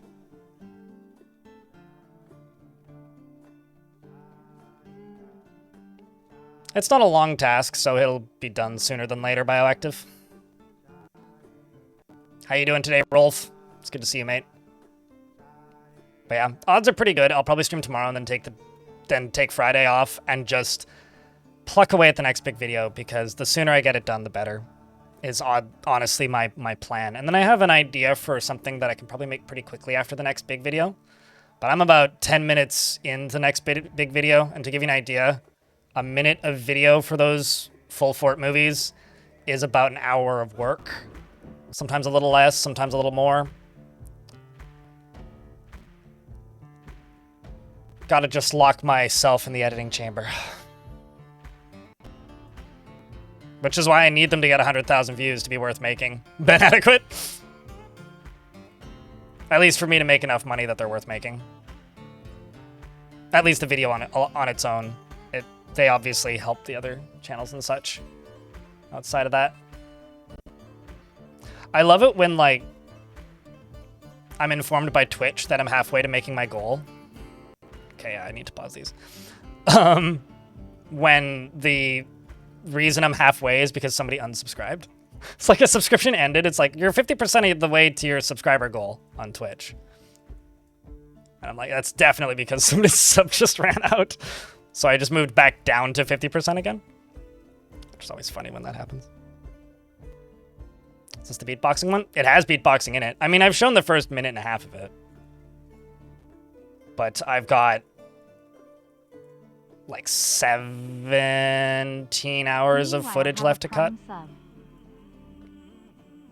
I'll just say 20, I'll round up. No name! Thanks for the Prime sub. Appreciate you. Appreciate you greatly.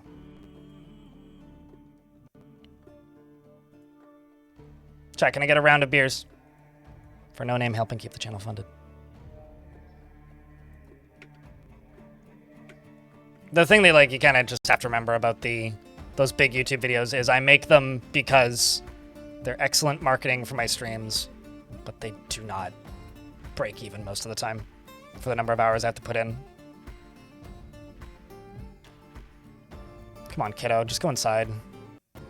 Don't make me lock you out. I will. How big is this army? Oh, not huge. Okay, we can just fight them.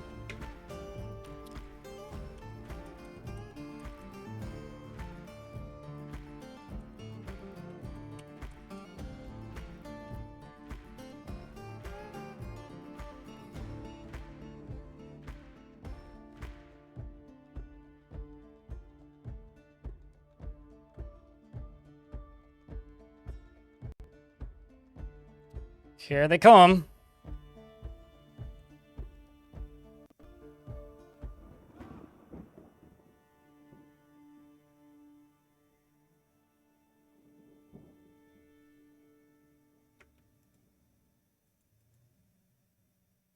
Lanix has some motor nerve damage.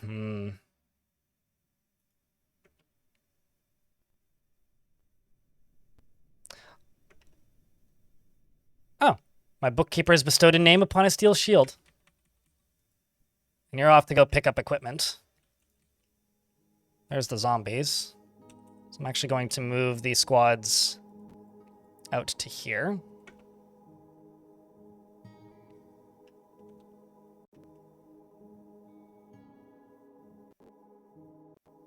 Oh lord, they coming. There goes the first. I'll just move us up through these. It appears that Edict is leading the charge with Aztog, their recently named shield, at the front. This is my bookkeeper. Are there even any left? We've killed them all. So now we scream we are alive. Except for you, who instead of going into trading like I just accidentally screwed up, you're going to continue conquering and occupying. So keep doing what you're doing there, Mr. Ben Adequate of the Hazy Banners. Bookkeeper has plot armor. And we've named a steel short sword.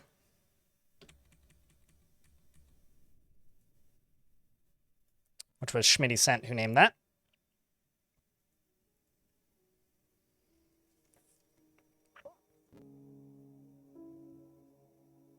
I mean, if you can take over this, you become royalty. Ben Adequate.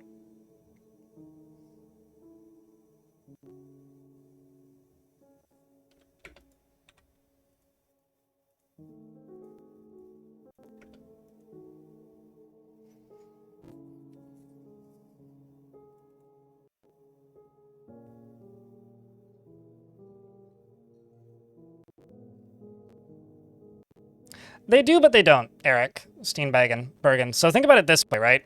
When I upload one of those big videos, the video itself won't make enough money for that video by itself in a vacuum to be worth making. However, what they do accomplish is, because those videos exist, it gets people into the playlist for the other videos and they watch the other videos I've made. Then they, from there, organically are introduced to other videos that I've made, or the stream, or maybe they start watching other types of videos that I've made. Perhaps they get into Dwarf Fortress and become a regular in the stream, or they buy a mug. They do end up breaking even, but the video in a vacuum doesn't.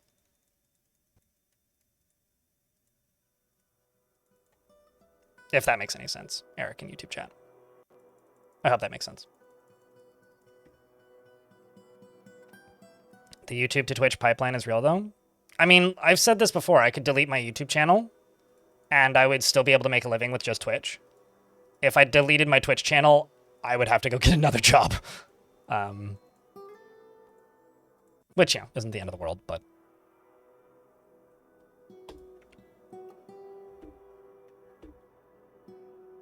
The moral of the story is buy a mug? I mean, maybe wait a little bit. I got some new ones coming. Or buy a mug. I mean, hey.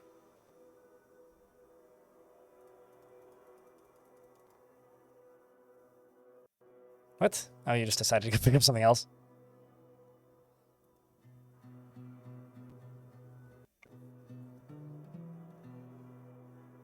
You're disappointed that wasn't the scream from the intro cinematic? It's more of a ho-ho! Or like a ho! It's more like a shock than a scream. I don't really thought of it as a scream, but I guess it kind of is. Hallelujah, we get to trade this year. And we get 2 caravans, which is also fun. So I demanded tribute from another dwarven faction, and they do appear to have traded with us, or showed up to trade, which is the Rainy Corridors. So there's 2 dwarven factions coming to trade with us. Which means I've got a lot of stuff to sell. Excellent.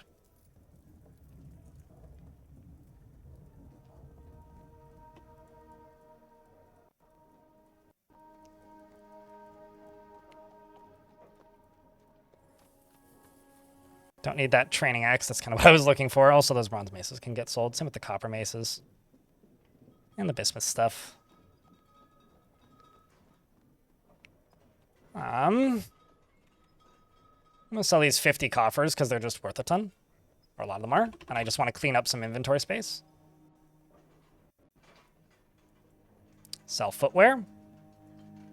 Sell handwear. Sell legwear. And headwear. Amulets, sure.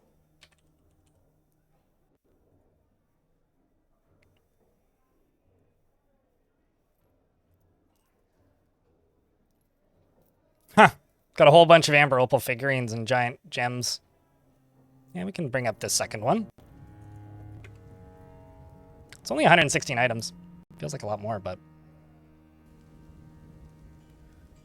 They're going to the same depot. Yep. They both go to the same depot, and they won't necessarily unload at the same time, but it just, well, you'll see. It'll be a dialogue box that pops up. But that's because I'm trading with my faction and a different dwarven faction.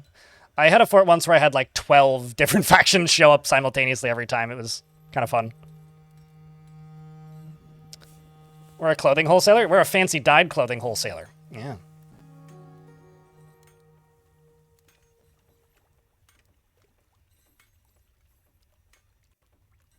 But no, at the end of the day, I guess the thing that I need to say about the big videos is they are very important to the survival of this channel because they are basically the only thing that brings traffic to my stream, aside from big Dwarf Fortress updates, which don't happen that frequently.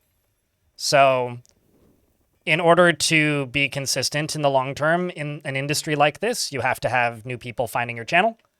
And in order for that to happen, I need to be making something that causes new people to find the channel. The only thing that really brings new people in is when there's sales. Sometimes they find the old tutorials, but that's very fractions of the numbers that the big videos bring in. And that's it, really, is like, even if they aren't making money, it's more about, are they bringing new people who could potentially see my other stuff? That's all it is. Sell the stuff you stole from them? I didn't steal anything. All this stuff is stuff I made.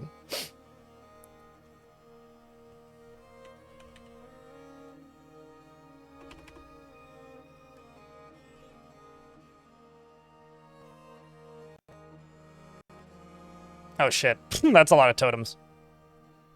Should bring that totem bin over. Do I have other totems? I totally forgot that I was making totems.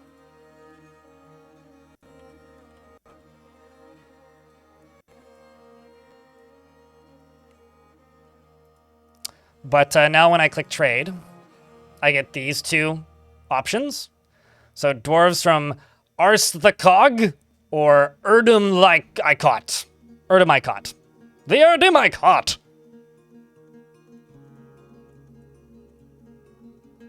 Dwarven beer, dwarven rum, dwarven ale. We'll buy those. Soul prayer. Thanks for the 5-pack. Appreciate you. Means a lot. Jack, can I get a round of beers for the 5-pack of gift subs? Let's buy the fish for some food variety.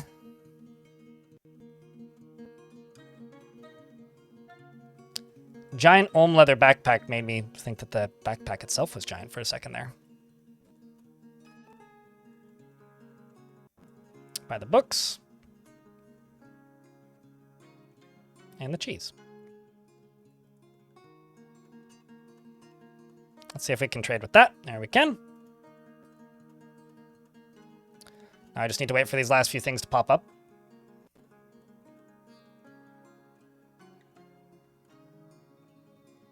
Actually, could I sell picks that aren't steel? Oh, it's just steel picks that haven't been claimed. Maybe bucklers?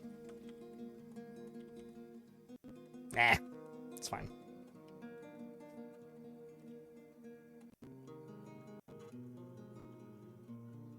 But seriously, thank you very much for the 5-pack. The first gifted subs of the day. Cheers.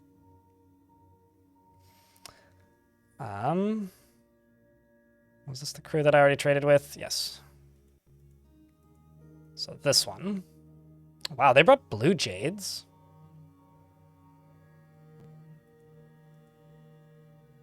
Interesting.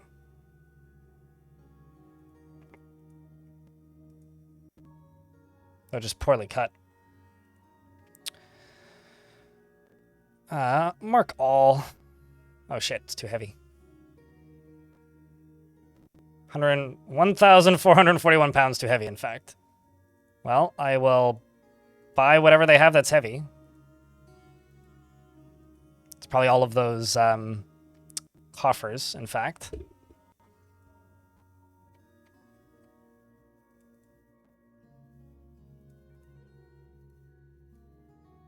I don't actually think they'll be able to carry them no matter how much I purchase.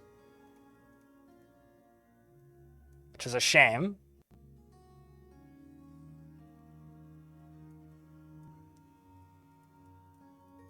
Cheese for everyone! Thankfully, I won't need to remove too many of these.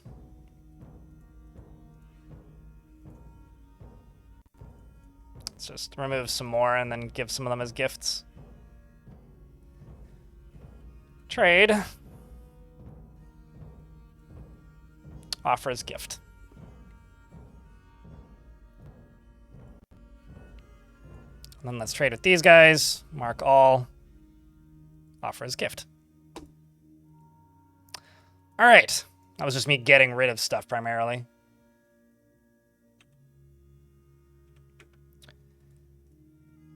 So our attempt to seize that temple by Ben Adequate went as follows.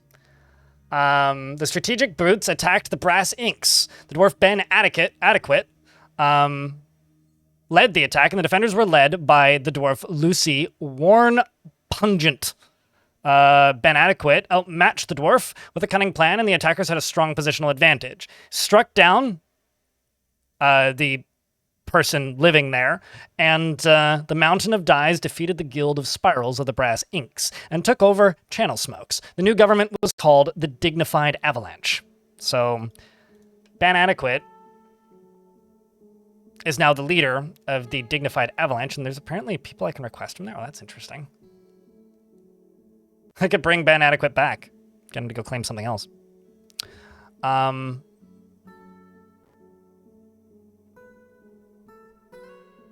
Nobody has moved up to any higher positions of power in this faction, unfortunately.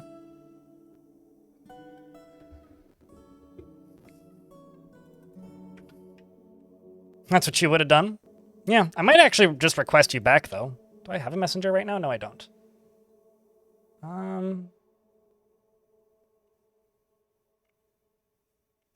think I'll make it into coal. I'm gonna bring Ben Adequate back and then get him to go get him to go take over something else. Oh shit. They've managed to kidnap one of my dwarves. We shall obliterate them off the fucking planet. How dare you?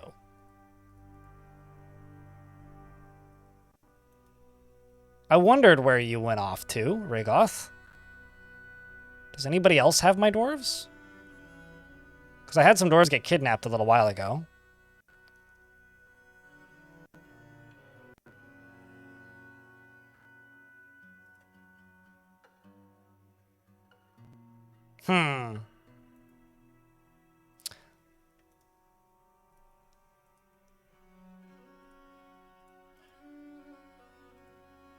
Let's just try and rescue you.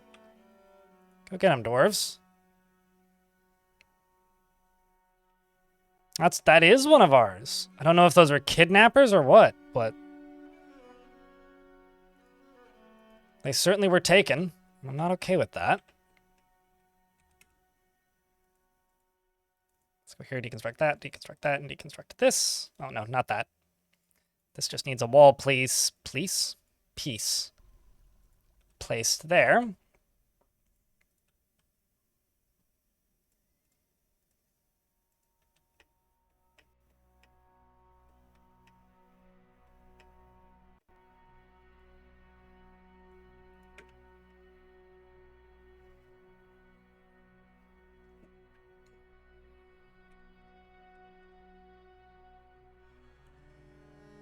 We do also have a furnace operator who's melting metal objects.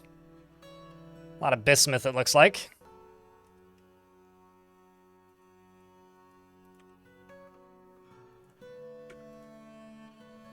Sir Pyro Light cheered. X100. Attention all dwarves.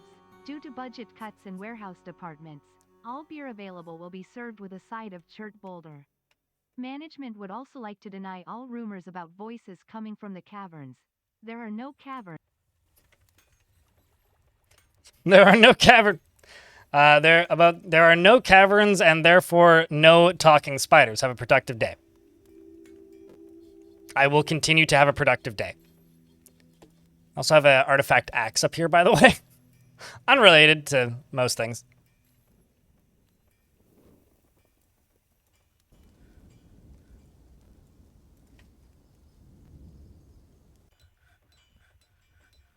You know, we've been trying to eat chalk for years, and just these restrictions from management. We can't handle it.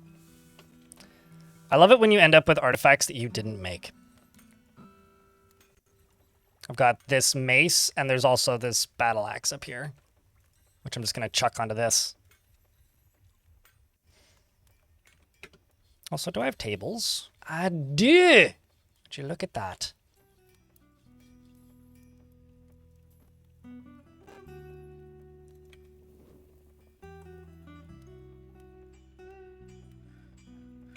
This is just going to become a dining hall.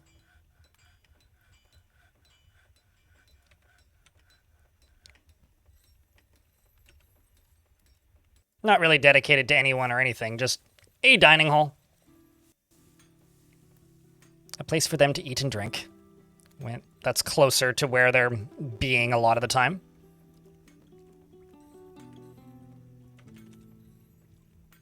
It may get turned into a tavern at some point, but for right now, it's just a dining hall.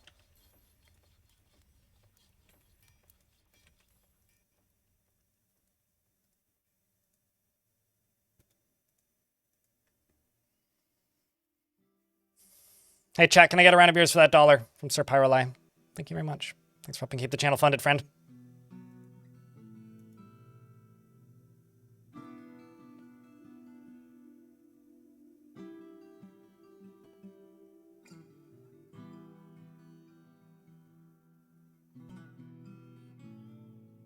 Doing all the work? Well, thanks, Eric. Appreciate you. Kiddo here eating cheese. Goblin Beast Hunter. Ooh. Also, my squads have returned. Let's see how this attempt at rescuing the kid went. Oh, they didn't even leave the map. Great. All right, well, in that case, instead of leaving the map, I'm just going to try and raise here. And the only thing we're going to do is free captives belonging to my civilization. Get out of here, dwarves.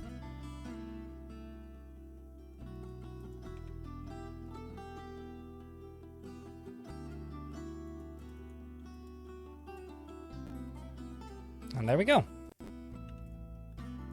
Let's expand this down to here.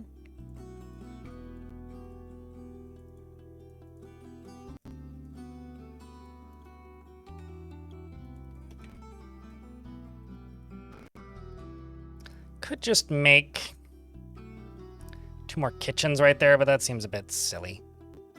Got sheep soap. Tons of sheep soap. Are you part of the hospital? You should be part of the hospital.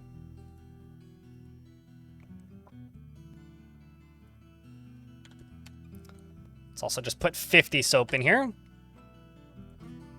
5 buckets. 20. 20. 20. And 20.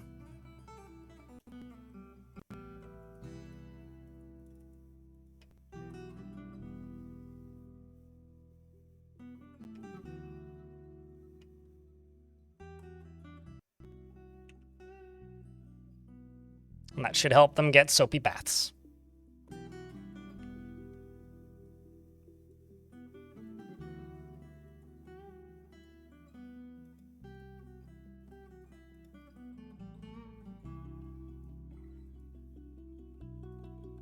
It's a lot of sheep soap and turkey soap. I'm always amused because like the soap is like a direct reminder of like the majority of the animals that I've slaughtered.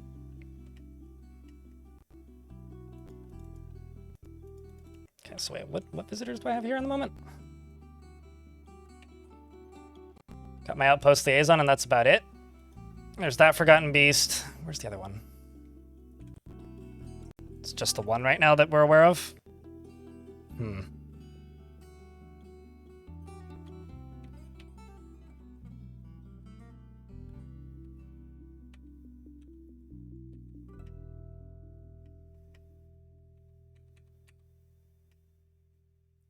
So this down here is where the other one is. Oh, we're getting another one of those hitches. That happens periodically in this map. Everything just cranes down to a halt. Now it's back. It's probably the fighting happening off map if I were to bet. We're good on food. Dwarven child has been taken by a Feymood. I think once this is done being built, I'm going to open up the bottom cavern layer and see if I can coax that other forgotten beast in. Because there's one down in the basement. Kiddo over here has claimed a crafts dwarf shop. They're 7 years old, and they're a dabbling dyer.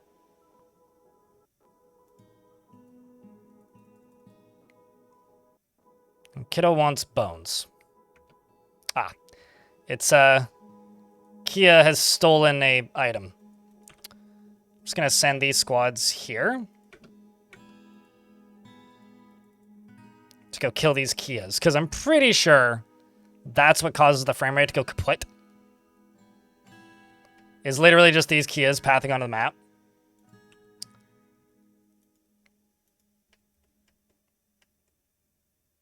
Children can get strange moods. Well, that one just did, so naturally.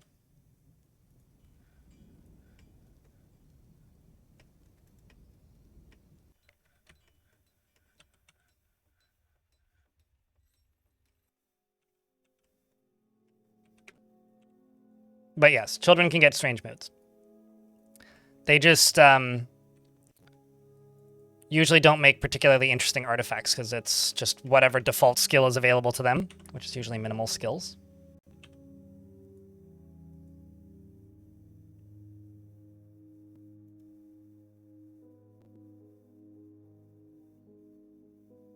I mean, they do whatever skill they have skills in.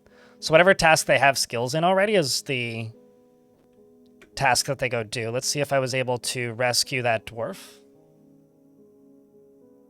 The Brass Ink sent Moral Bells. Poobert led the attack. The defenders were led by a dwarf named Maffle Honor Diamond. Poobert outmatched them. We struck down a dwarf named Dubar, the Disdained Raven of Sports. They searched Moral Bells and found nothing, and rampaged throughout. I don't see anything about saving that dwarf. I'm going to request Ben Adequate back, and then I'm going to send Ben Adequate out to go take over that location and see if I can request that dwarf back once that place has been taken over. Because it really does seem like that dwarf may be dead.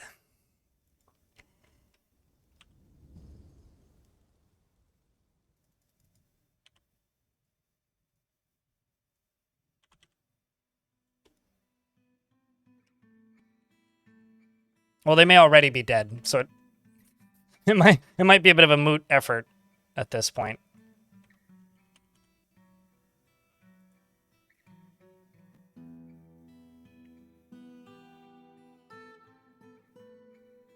And thank you very much, everybody, for tuning in today. Appreciate you guys greatly for watching the Dwarf Forts.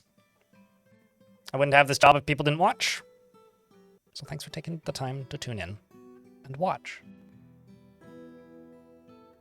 And enjoy this weird game together.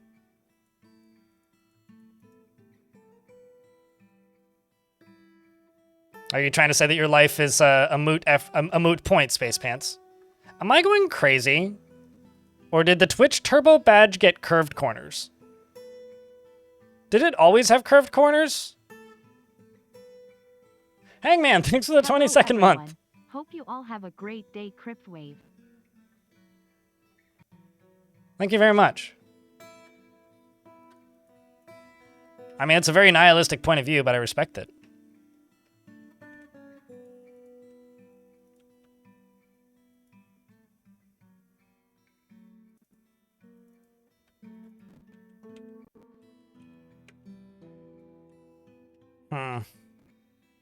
Just kind of realized I've sort of screwed this up. So I guess what I need to do, actually... Well, that needs a corner piece. Yeah. Elith 42 cheered. X 500. So I need to knock you out and knock you out. Thanks for the $5. Thanks, Elith. It's got to be new. I mean, the Prime sub is kind of curved, too. I don't know, maybe FFZ did something? Because I had to update FFZ this morning because it was broken. Ooh. Ooh. The Forgotten Beast, Kamika, has come. Kamikam Duvzam Maga has come. A giant, huge, scaly butterfly. It has a broad shell and a bloated body. Its burnt sienna scales are small and overlapping. Beware its poison vapors. Beast number 2. Actually, I think it may end up fighting another Forgotten Beast down here. That's in the lower level. So I will try and let it in. But I think there was a second one down here. Actually, hold up.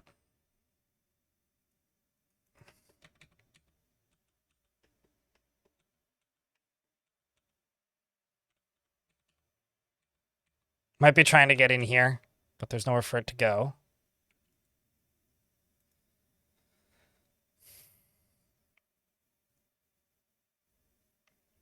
I'm going to wait until the ads are done. I think... Yeah, we'll just turn this on.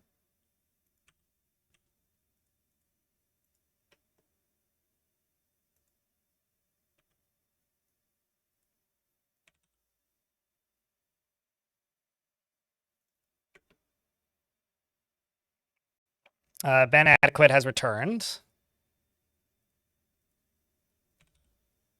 There you are. Put you back into that squad.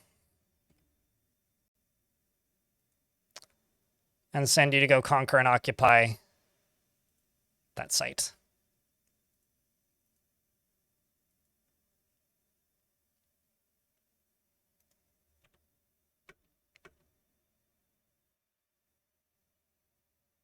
Very private arena fight, yes.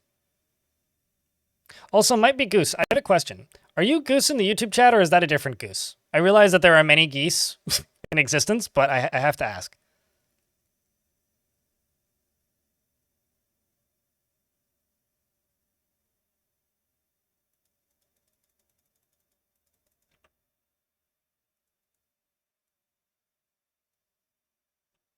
Just going to let those Kias steal with whatever they steal. Got to continue tackling life. Hell yeah. Tackle all that life. Tackle it into the corner. That is a different Goose. Okay. Gotcha. I was just kind of curious. Also, to those of you on the YouTube chat, don't forget to leave a like on the stream. And if you really want to help out the Twitch side of things, if you happen to have an extra tab, open up the Twitch chat. Help push those numbers up. Because this place pays the bills. Got to keep it tidy around here.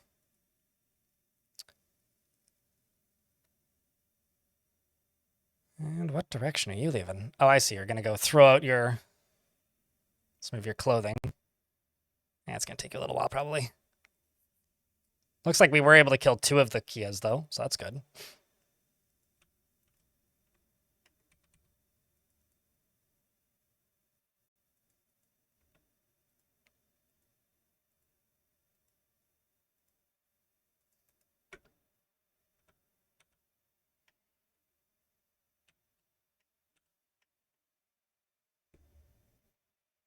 So the game's being real quiet. Hasn't played any music in a while. Okay, so this one doesn't have any levers connected to it. Let's see if I can hook up some more.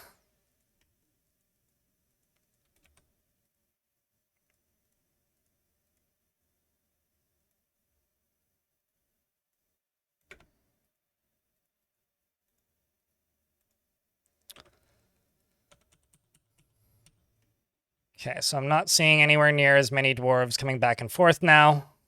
You're going to go attend a meeting. My sacred diamond is conducting a meeting in the weirdest place on earth. Okay, let's just get this out of the burrow. Just go conduct a meeting literally anywhere else, Dwarf. Please, like, literally anywhere else. I'll even give you an office if you go conduct your meeting literally I'm just going to turn off the burrow for a sec, so that these dwarves can figure out whatever the fuck they're trying to do. The turkeys are, in fact, bait, correct.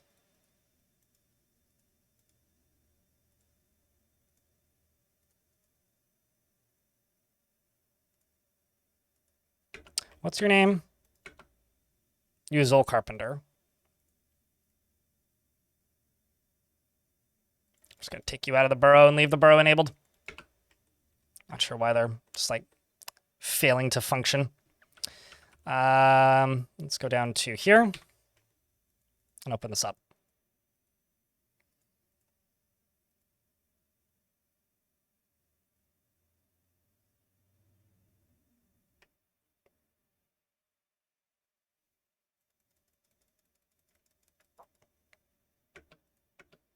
And the lever's been pulled. Where did the music go? Literally haven't heard any in-game sound in like a minute. I'm starting to like second guess myself here. I'm just gonna restart the game real quick. Something's up.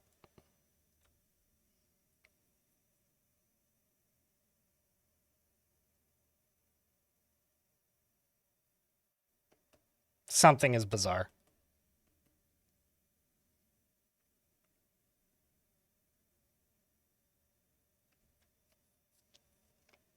So chat, what have you been playing recently? You've been playing Dwarf or something else? Because I feel like we're kind of in one of those lulls between big patches. I mean, the last really big content drop the Dwarf Fortress got was when Adventure Mode released.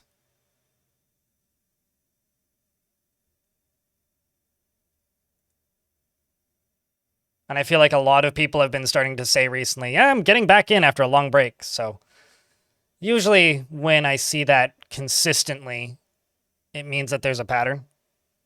Put it up Star Renegades last night and stayed up far too late. Oh boy, I haven't thought about that game in a minute. How much do you guys want to bet that my interface just completely died?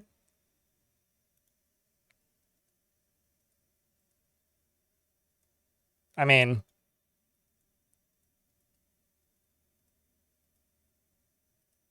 I'm just hearing no audio. Hold on, let me just try playing a YouTube video. See if it's Dwarf Fortress or if, like... Let's unmute myself. Can I hear myself?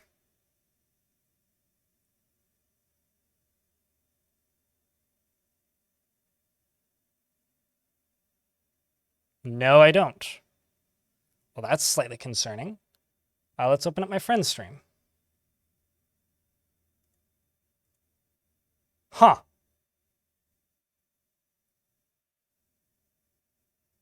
So I don't think it's the game. I think it's my interface. I think like I've actually just lost audio. Well, that's kind of funny.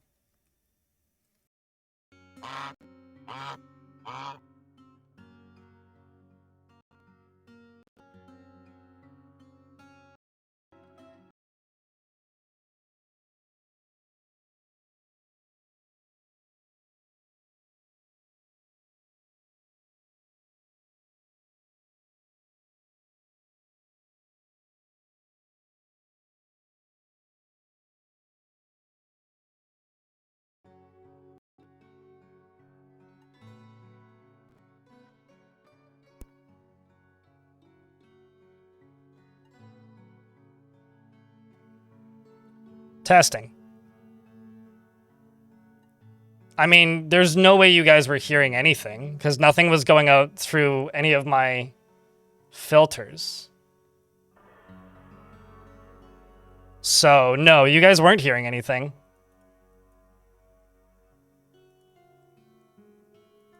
So, yeah, no, that's bizarre. Well, I know you could hear me. You couldn't hear the game. Like, me, I know that you could hear me, but that's not what I'm talking about here, mate. If I'm just gonna refund it then, Bananequit. The point isn't like you say, give it to whoever wants it. If somebody wants it, they can redeem it. I'll give you a chair or something.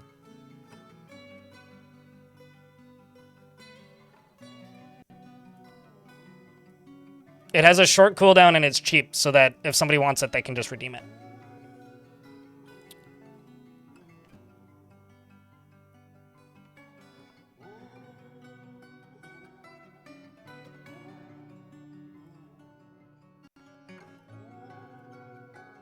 Yeah, no, the issue wasn't that you couldn't hear me. I know that you guys could hear me the whole time.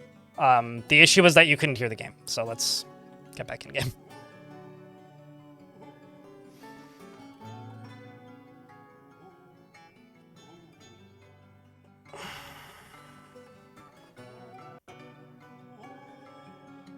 You were hearing it in your own head, Clockwork Dragon, because there was no...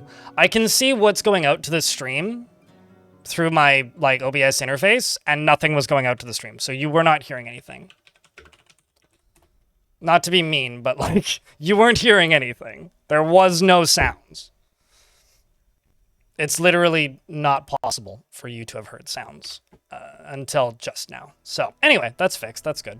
Let's slaughter some sheep so that Dwarf can get their artifact worked on.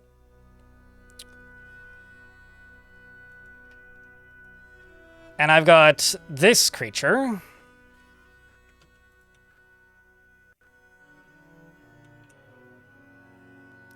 Who is trying to leave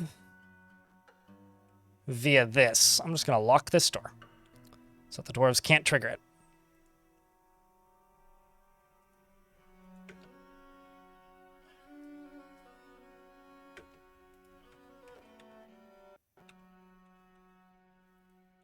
You fat-fingered the D. Is that what they call it now? There goes the traders.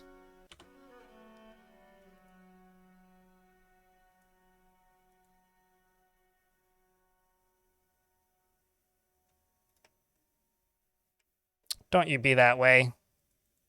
Okay, cool. Beast is not being that way. Your own in real life DF soundtrack? What do you mean by that? I mean, I own the soundtrack on record because they sent it to me.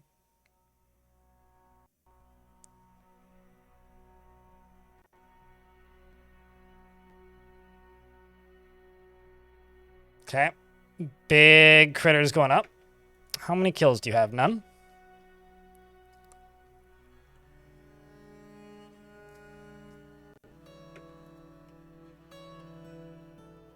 So now I just hope that it goes into one of the ones with a lever so that I can lock it. So if it goes this way, I can't, but I can pull this. It's also way more staticky and sounds way worse than it was before too. For clarity's sake here, I've been having weird audio anomalies almost all day. Well, they already pulled that one. Doesn't really matter now. Where are you headed next?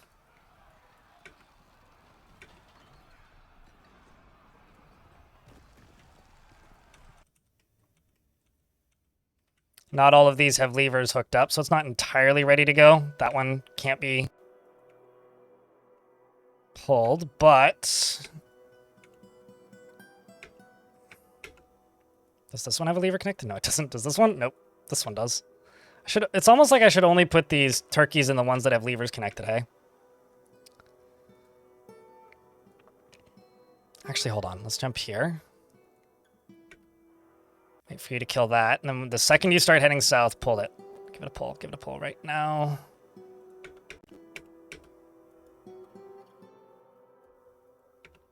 Let's also lock this thing in.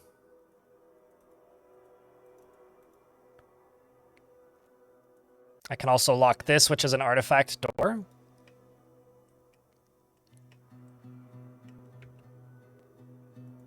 Hold on, did you get injured by a turkey? You did.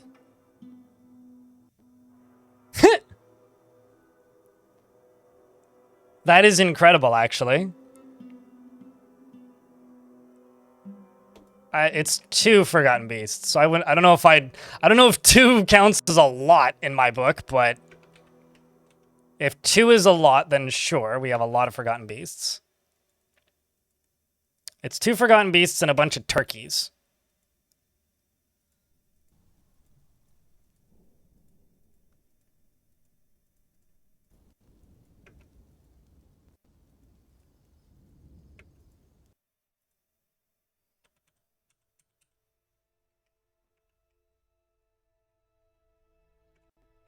Okay, well, at least Kiddo's pulling it quickly. Oh, maybe it's like their own syndrome is making them bleed.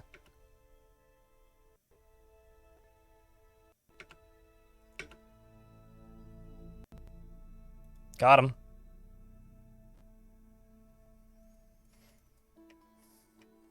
This creature may just die in here.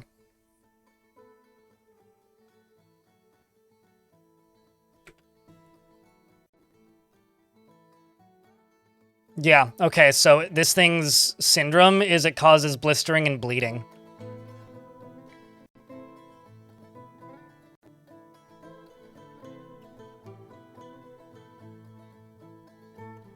So it may actually bleed to death.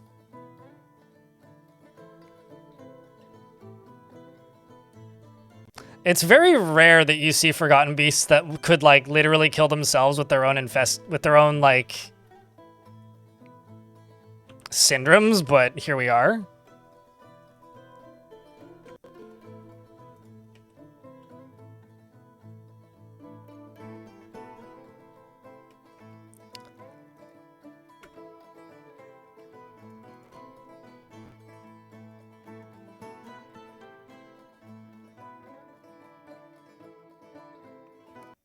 Doomed to die and be forgotten, that's for sure.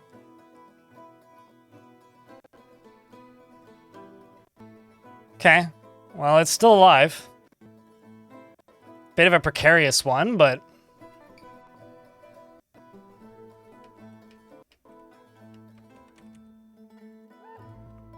Bit of a precarious one.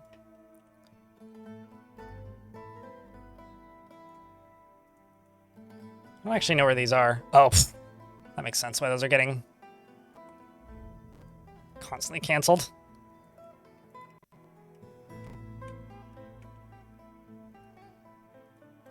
Now the question is, there may be another beast. But regardless of if there is or isn't, I'm just sending my military down here. We're going to go explore this lower cavern.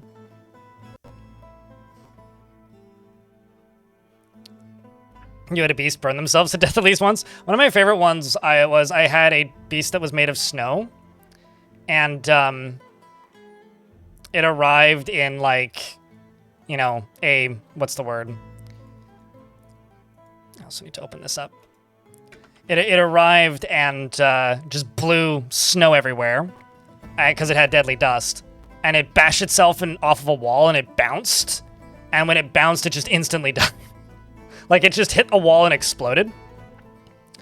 Genuinely one of the funnier beast deaths I've ever had.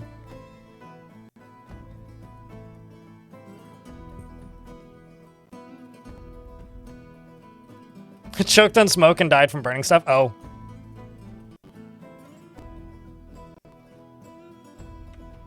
How can you not go there?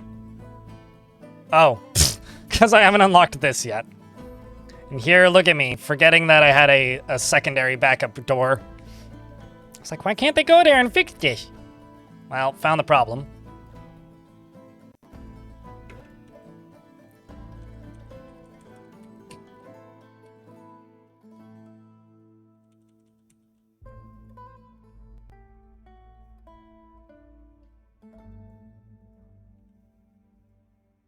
So the one on the left is the one I want to go for. That one.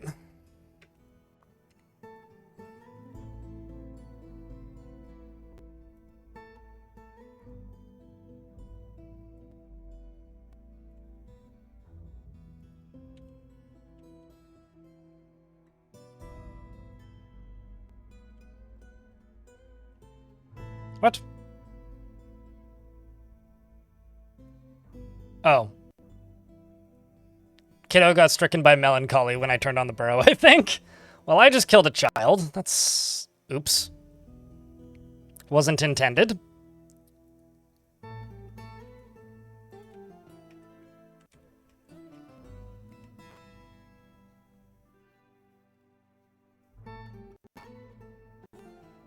And one for capturing forgotten beasts. Yeah, I might do something like that. Or I might use a silk beast to catch forgotten beasts in cages. If I get one. I just haven't had any that shoot webs yet. But that could be put onto the to-do list. Depending on what happens. How am I currently doing it? It should be pretty visually clear. I mean, I just have turkeys on chains and then close a door when a turkey connects to the chain. It's that part should be pretty straightforward, I would think.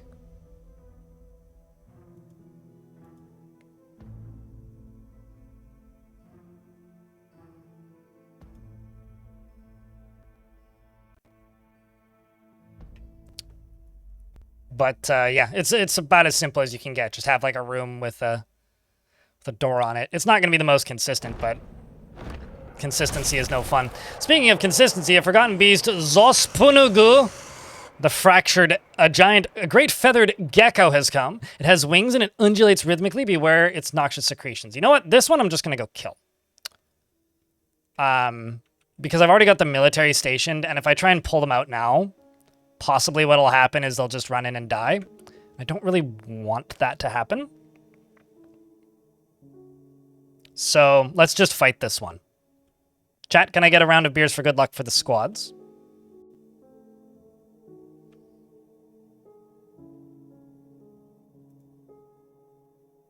There's definitely Kias on the map, isn't there?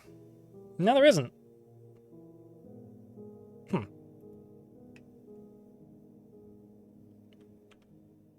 Game's being all chunky.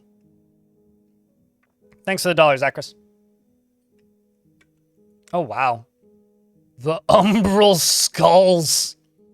You know, you don't often see them with the right colors to just be like the old black colors, right? Because this one is actually just like black. So leading the fight is Dobar, the disdained raven of sports, who's killed many a rotten butcher, as well as traitorous dwarves. Many traitorous dwarves, actually. And a Kia, for good measure. Followed by Kogan. And just like that, the fighting begins. The dwarves begin dueling at the end of the long hallway. The beast's blood immediately begins to pool as the dwarves slice it. Our third dwarf, Tome the Turkey, Swordmaster, is also entering the scene, having killed many a creature on their own. There's many forgotten beast teeth being thrown everywhere. Its foot has now been removed. This isn't even going to be a fight, is it? They're just slashing it, yeah. No, the creature doesn't have a chance. The Sacred Tomb stabs the forgotten beast in the right leg with a short sword, fracturing the bone.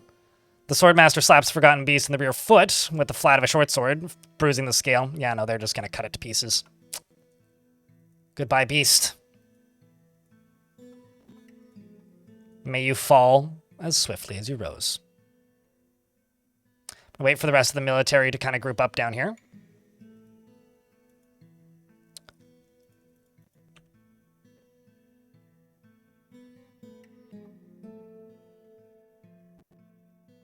I'm very confused. I looked up at my population, and I'd swear I saw 202, and then it dropped down to 190. Was I just seeing that? I must have just been seeing that. Sometimes you feel a bit sorry for Forgotten Beasts. I feel that way about the creatures in Monster Hunter, honestly.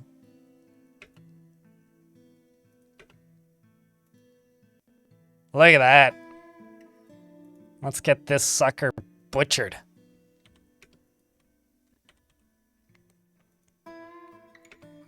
Here comes Stukos, who's just got to run all the way across the map. It was actually focused. That's impressive. Saw Dwarf sight cheese and the defective fins at the Tin Sweetness, and I feel some delight. Very cheesy poem. Geckos are adorable, yeah, but I wouldn't want to fight a gecko the size of a bus because I feel like they would just like, you know? I do like geckos though, especially spotted geckos. Plan is building some legends of the hidden temple vibe fortress for an adventurer to go explore and find dope gear in. Hell yeah.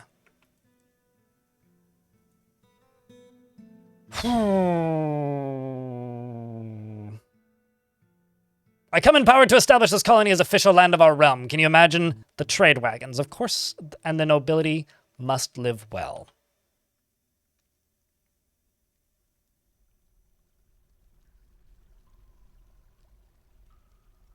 The problem that I have is I don't know who I would appoint as the Baron right now. I wonder how much meat this thing's gonna have. 7, actually not that much. I mean, it's not nothing. But still not that much. Can you be the Baron? What have you done of note?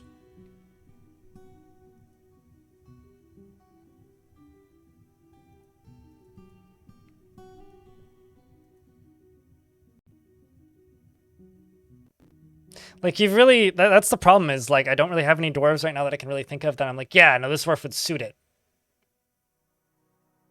Like, this dwarf suits the job.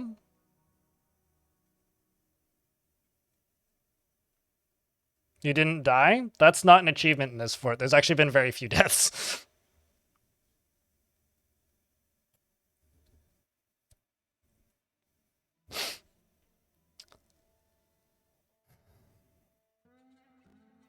And also, I'm thinking more and more that it should be one of my military dwarves.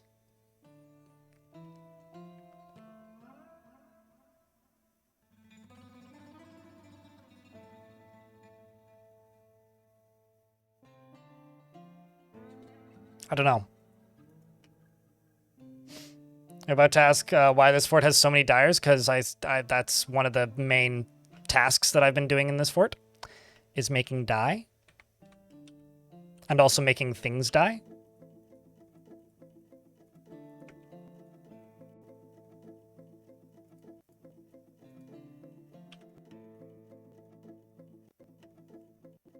Because I've been messing with the new dye systems.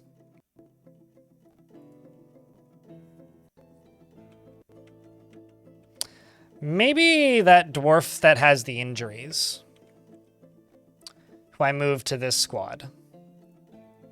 Like this guy. What are your needs and likes?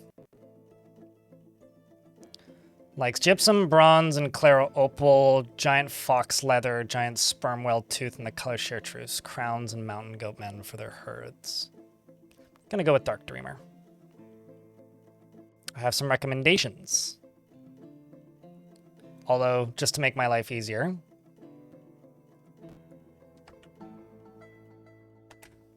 that'll make their name easier to spot in this list. There you are. See? Dark Dreamer. There is much to share. Information has been added to the Civilization of World Info, and I'm gonna just request wood, because I'm lazy.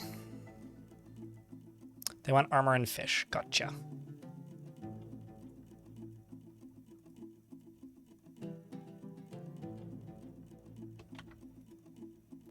Well, it gives me a quest and, like, a reason to try and heal that dwarf, because, like, they're now royalty, right?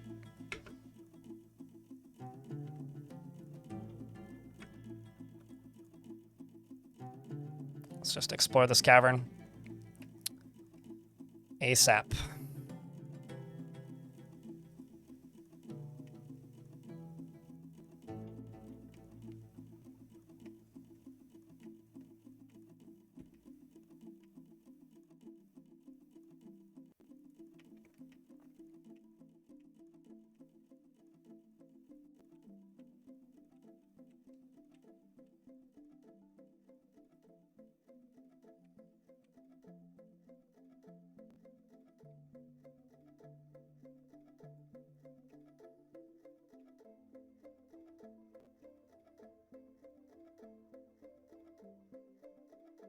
Have I hit the third cavern layer yet? No.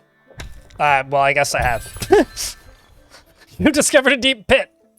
I guess we did. And an expansive cavern deep underground. Well, that answers that. Now I have.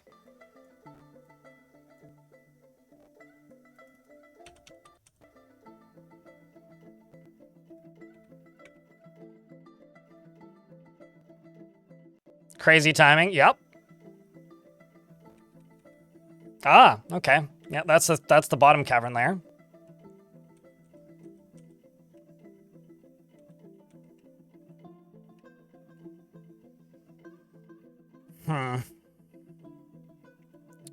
I think I'm just going to do this.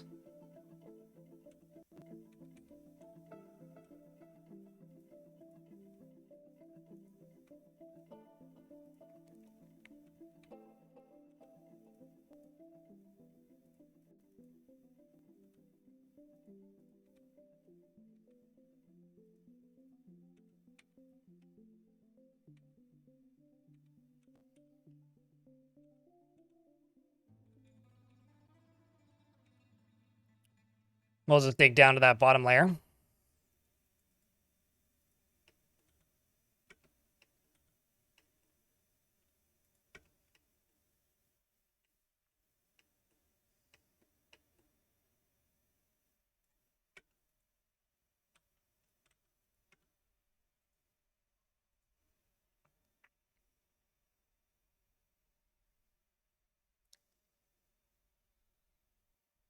You've come out of Lurk to check in during lunch. What you having for lunch today?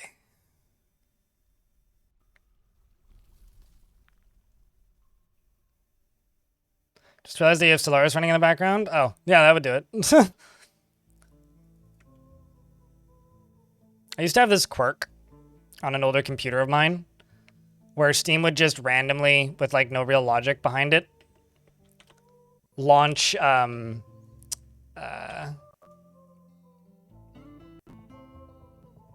what's the name of that video game? Amnesia. And it would freak me out a little bit. So eventually I just kind of uninstalled it so that Steam wouldn't launch Amnesia when I'd launch Steam. I don't know why it did that, but on that computer for a while there, during that one install of Amnesia, every time I would launch Amnesia, or every time I would turn on Steam, it would launch Amnesia. And I would just randomly start hearing the music in the background. It drove me nuts for a little bit.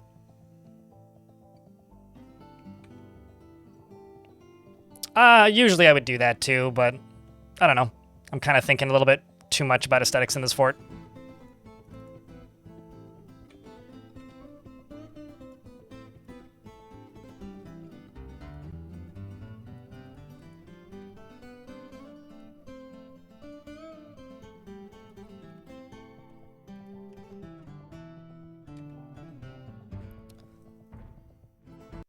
All right, let's also send this squatty down here.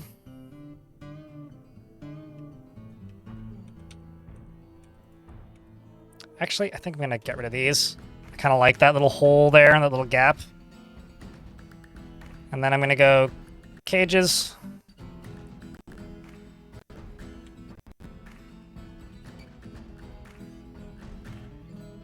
Very sorry about the music being blown out. There's something wrong with my audio device. All right. Let's just send these squatties back down.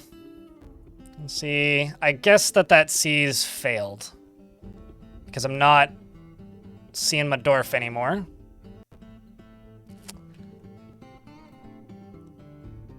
So I'm going to go see if we can take over this place with these two squads. We're going to go pillage it because clearly the C's didn't succeed.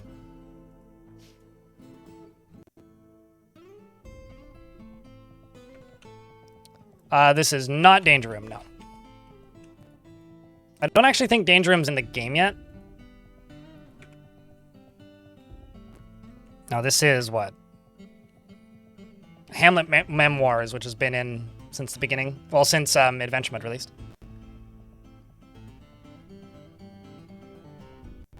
Got a Subway sandwich. Good stuff. Not that Subway's good, but, like, you know, it'll do the job of filling you up when you need sustenance. A little bit stressed, Frank, in YouTube chat, but okay. You gave up on Fortress through military fighting over gear? Oh, no. Retired it for a new one. Yeah, sometimes you gotta do that.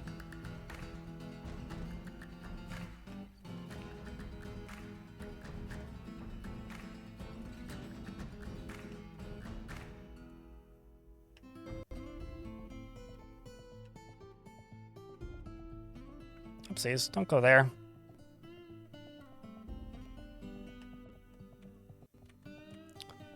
Just a whole bunch of Bloodthorn.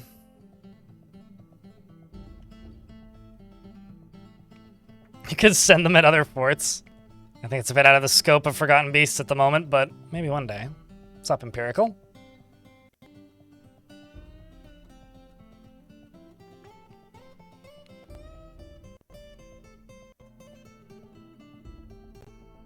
I've had Forgotten Beasts made of steel ore, or like iron ore. I don't believe I've ever had one made of steel. I know I've said that before, but I went back and checked the VOD. It was made of laminite, not iron, or no, sorry, magnetite, not steel. But I've never had anything actually made of steel. I've had iron. I've had various other metals. I've had brass. Mickey says it's possible, but very, very rare. Doesn't surprise me too much. Discovered a wall studded with gems. Oh, wow. It's visible on the surface. Would you look at that?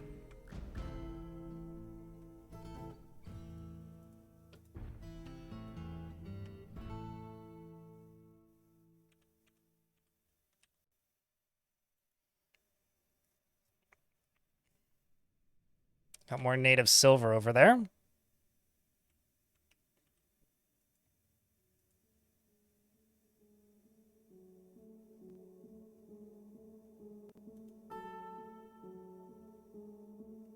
The hillocks of Brass Sieges, a day's travel to the northeast, looks to your thriving economy for its future prosperity. Now that's interesting. Was that just formed? Or did they reclaim that? I think they just reclaimed that. No, I took over that. What? Hold on.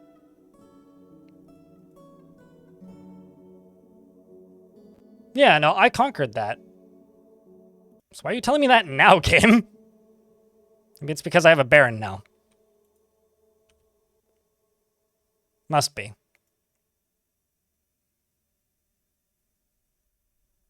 I also love the Muddy Baron Caverns. They're just not all that useful. Uh-oh. The dead walk. Hide while you still can. Let's get the dwarves inside.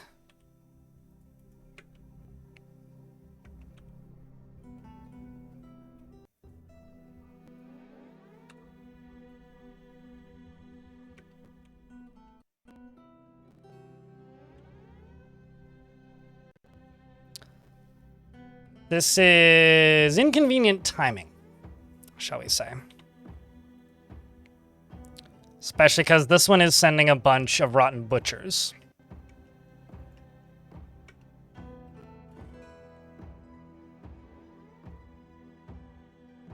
I don't know why this guy's climbing here, but...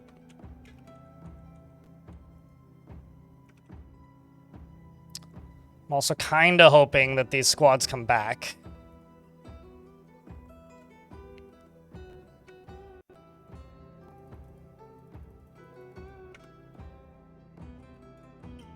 Not that I've seen in combat logs.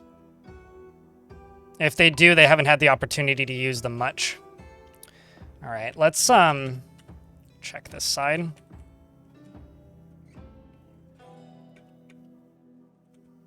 I think I'm actually just going to... Ooh, shit, they're all back. All of these squads are back. I'm just going to send all of my squads right here. You're a visitor, hey? Why do I not believe you? So I killed this lady's husband. So this is clearly vengeance.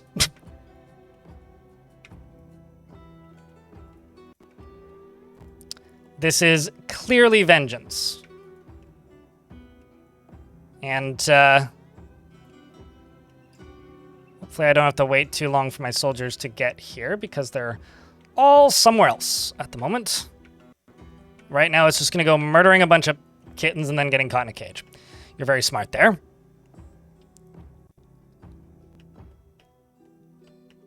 Let me just go over to this side.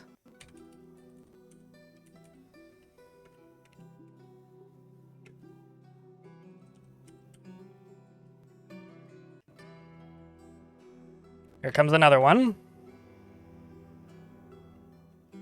Most of my squads are about as far away as you could possibly be.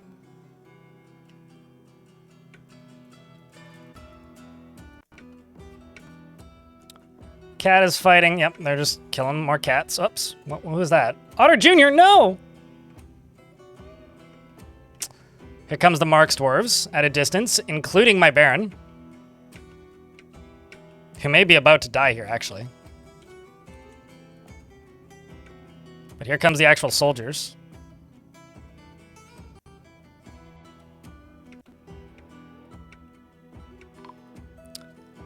Ice Blue has fallen, and my Baron is dodging backwards as best they can.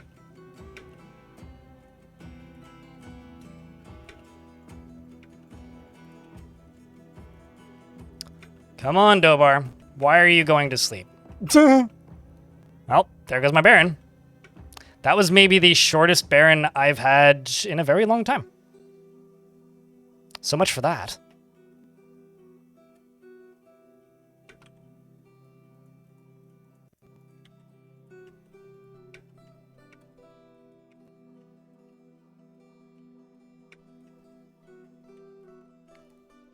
So much for that, hey? What happens after you lose a Baron? You lose a Baron. You don't have it anymore. And you don't get another opportunity to get another one. Unless you get pretty lucky. Oh, there's the human. The dwarves have killed.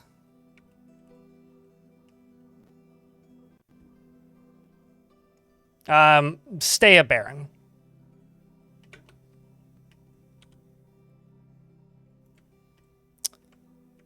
And here comes the undead army.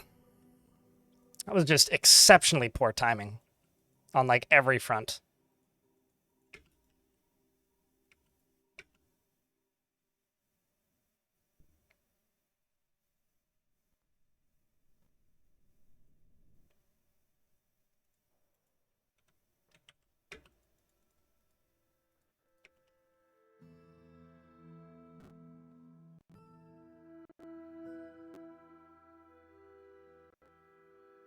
Are you sleeping? Nope, you're just seriously injured. Let's rescue you.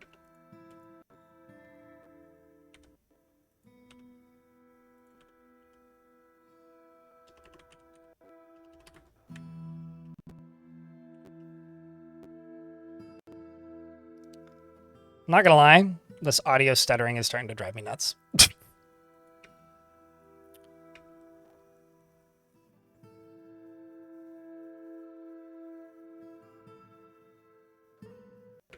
Let me try something else, actually.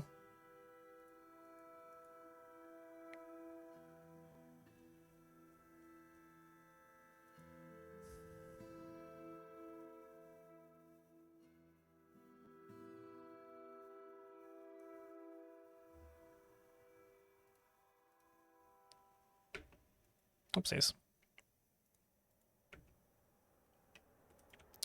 Here comes a big old crowd of zombies. You're rich? No, you're not. Don't lie to yourself. None of us are.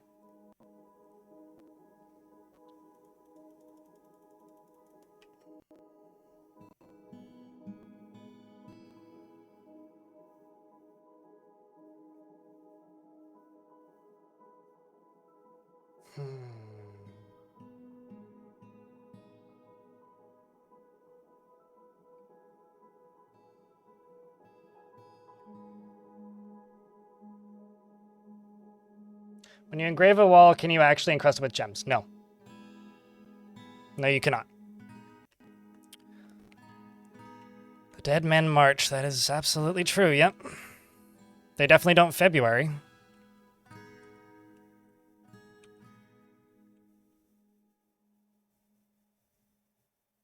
Well, now we wait. Now we wait.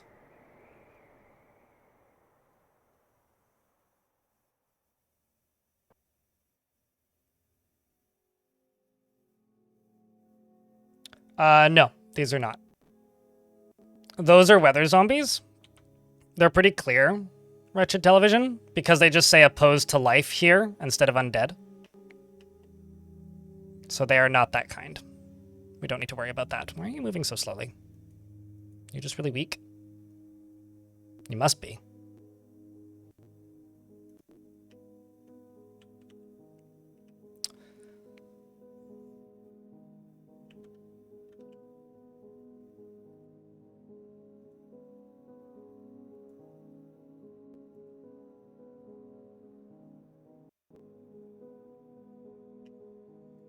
What have you missed?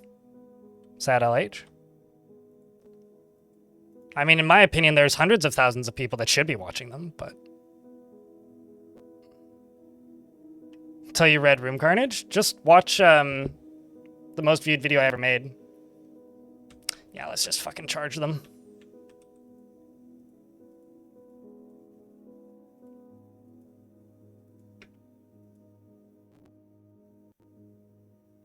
This is going to be hard as hell to watch, but...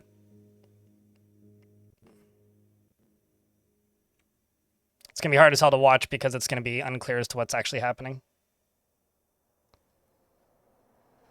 Well, the good news is I didn't make a bunch of stuff for a Baron and then they died. I just appointed a Baron and then they died.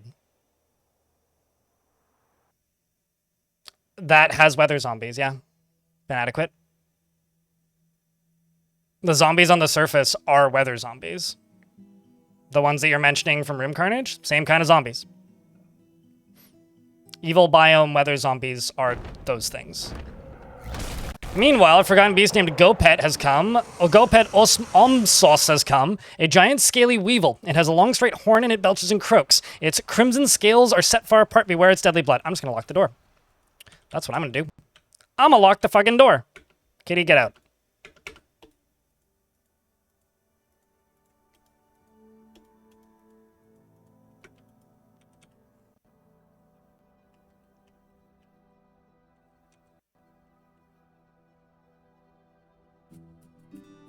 Here come the dwarves, just hacking them to pieces. It's like taking candy from a baby. They don't stand a chance.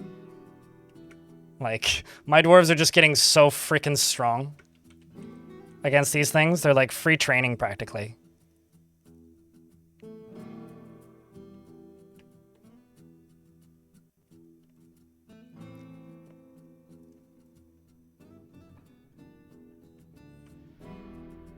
Look at the pieces just flying.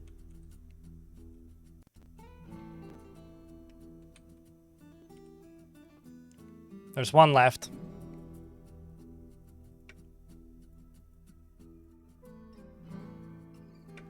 It's just simply this dwarf mace dwarf corpse.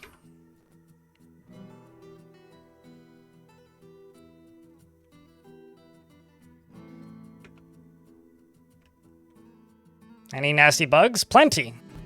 Any crazy updates? Well, Mark's dwarves make sense to most people now.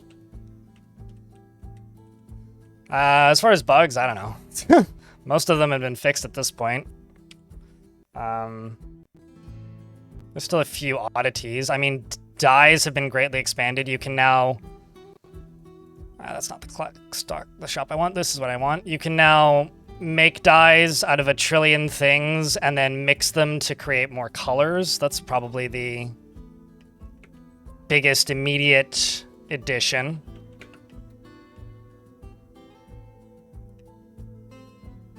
Hello, Tolus. Chat. I'm gonna be honest. Not feeling this today. I'm really not. This audio fuzzy issue is starting to drive me insane. And I really need to be editing. I'm gonna call it very early today, I know, and just go edit. I've been live for 4 hours. It's not in me today, chat. I need to be editing. I need to be working on that next video. Yeah. Sorry, Omega, in YouTube chat. I realize you just tuned in, but the stream is extremely slow, like concerningly slow. And I realize that that's relative, but I know why. It's because I haven't made any videos that people have seen in months. So I have to get something done. I might take tomorrow off as well and the day after. I'm just like in a weird headspace. Yeah.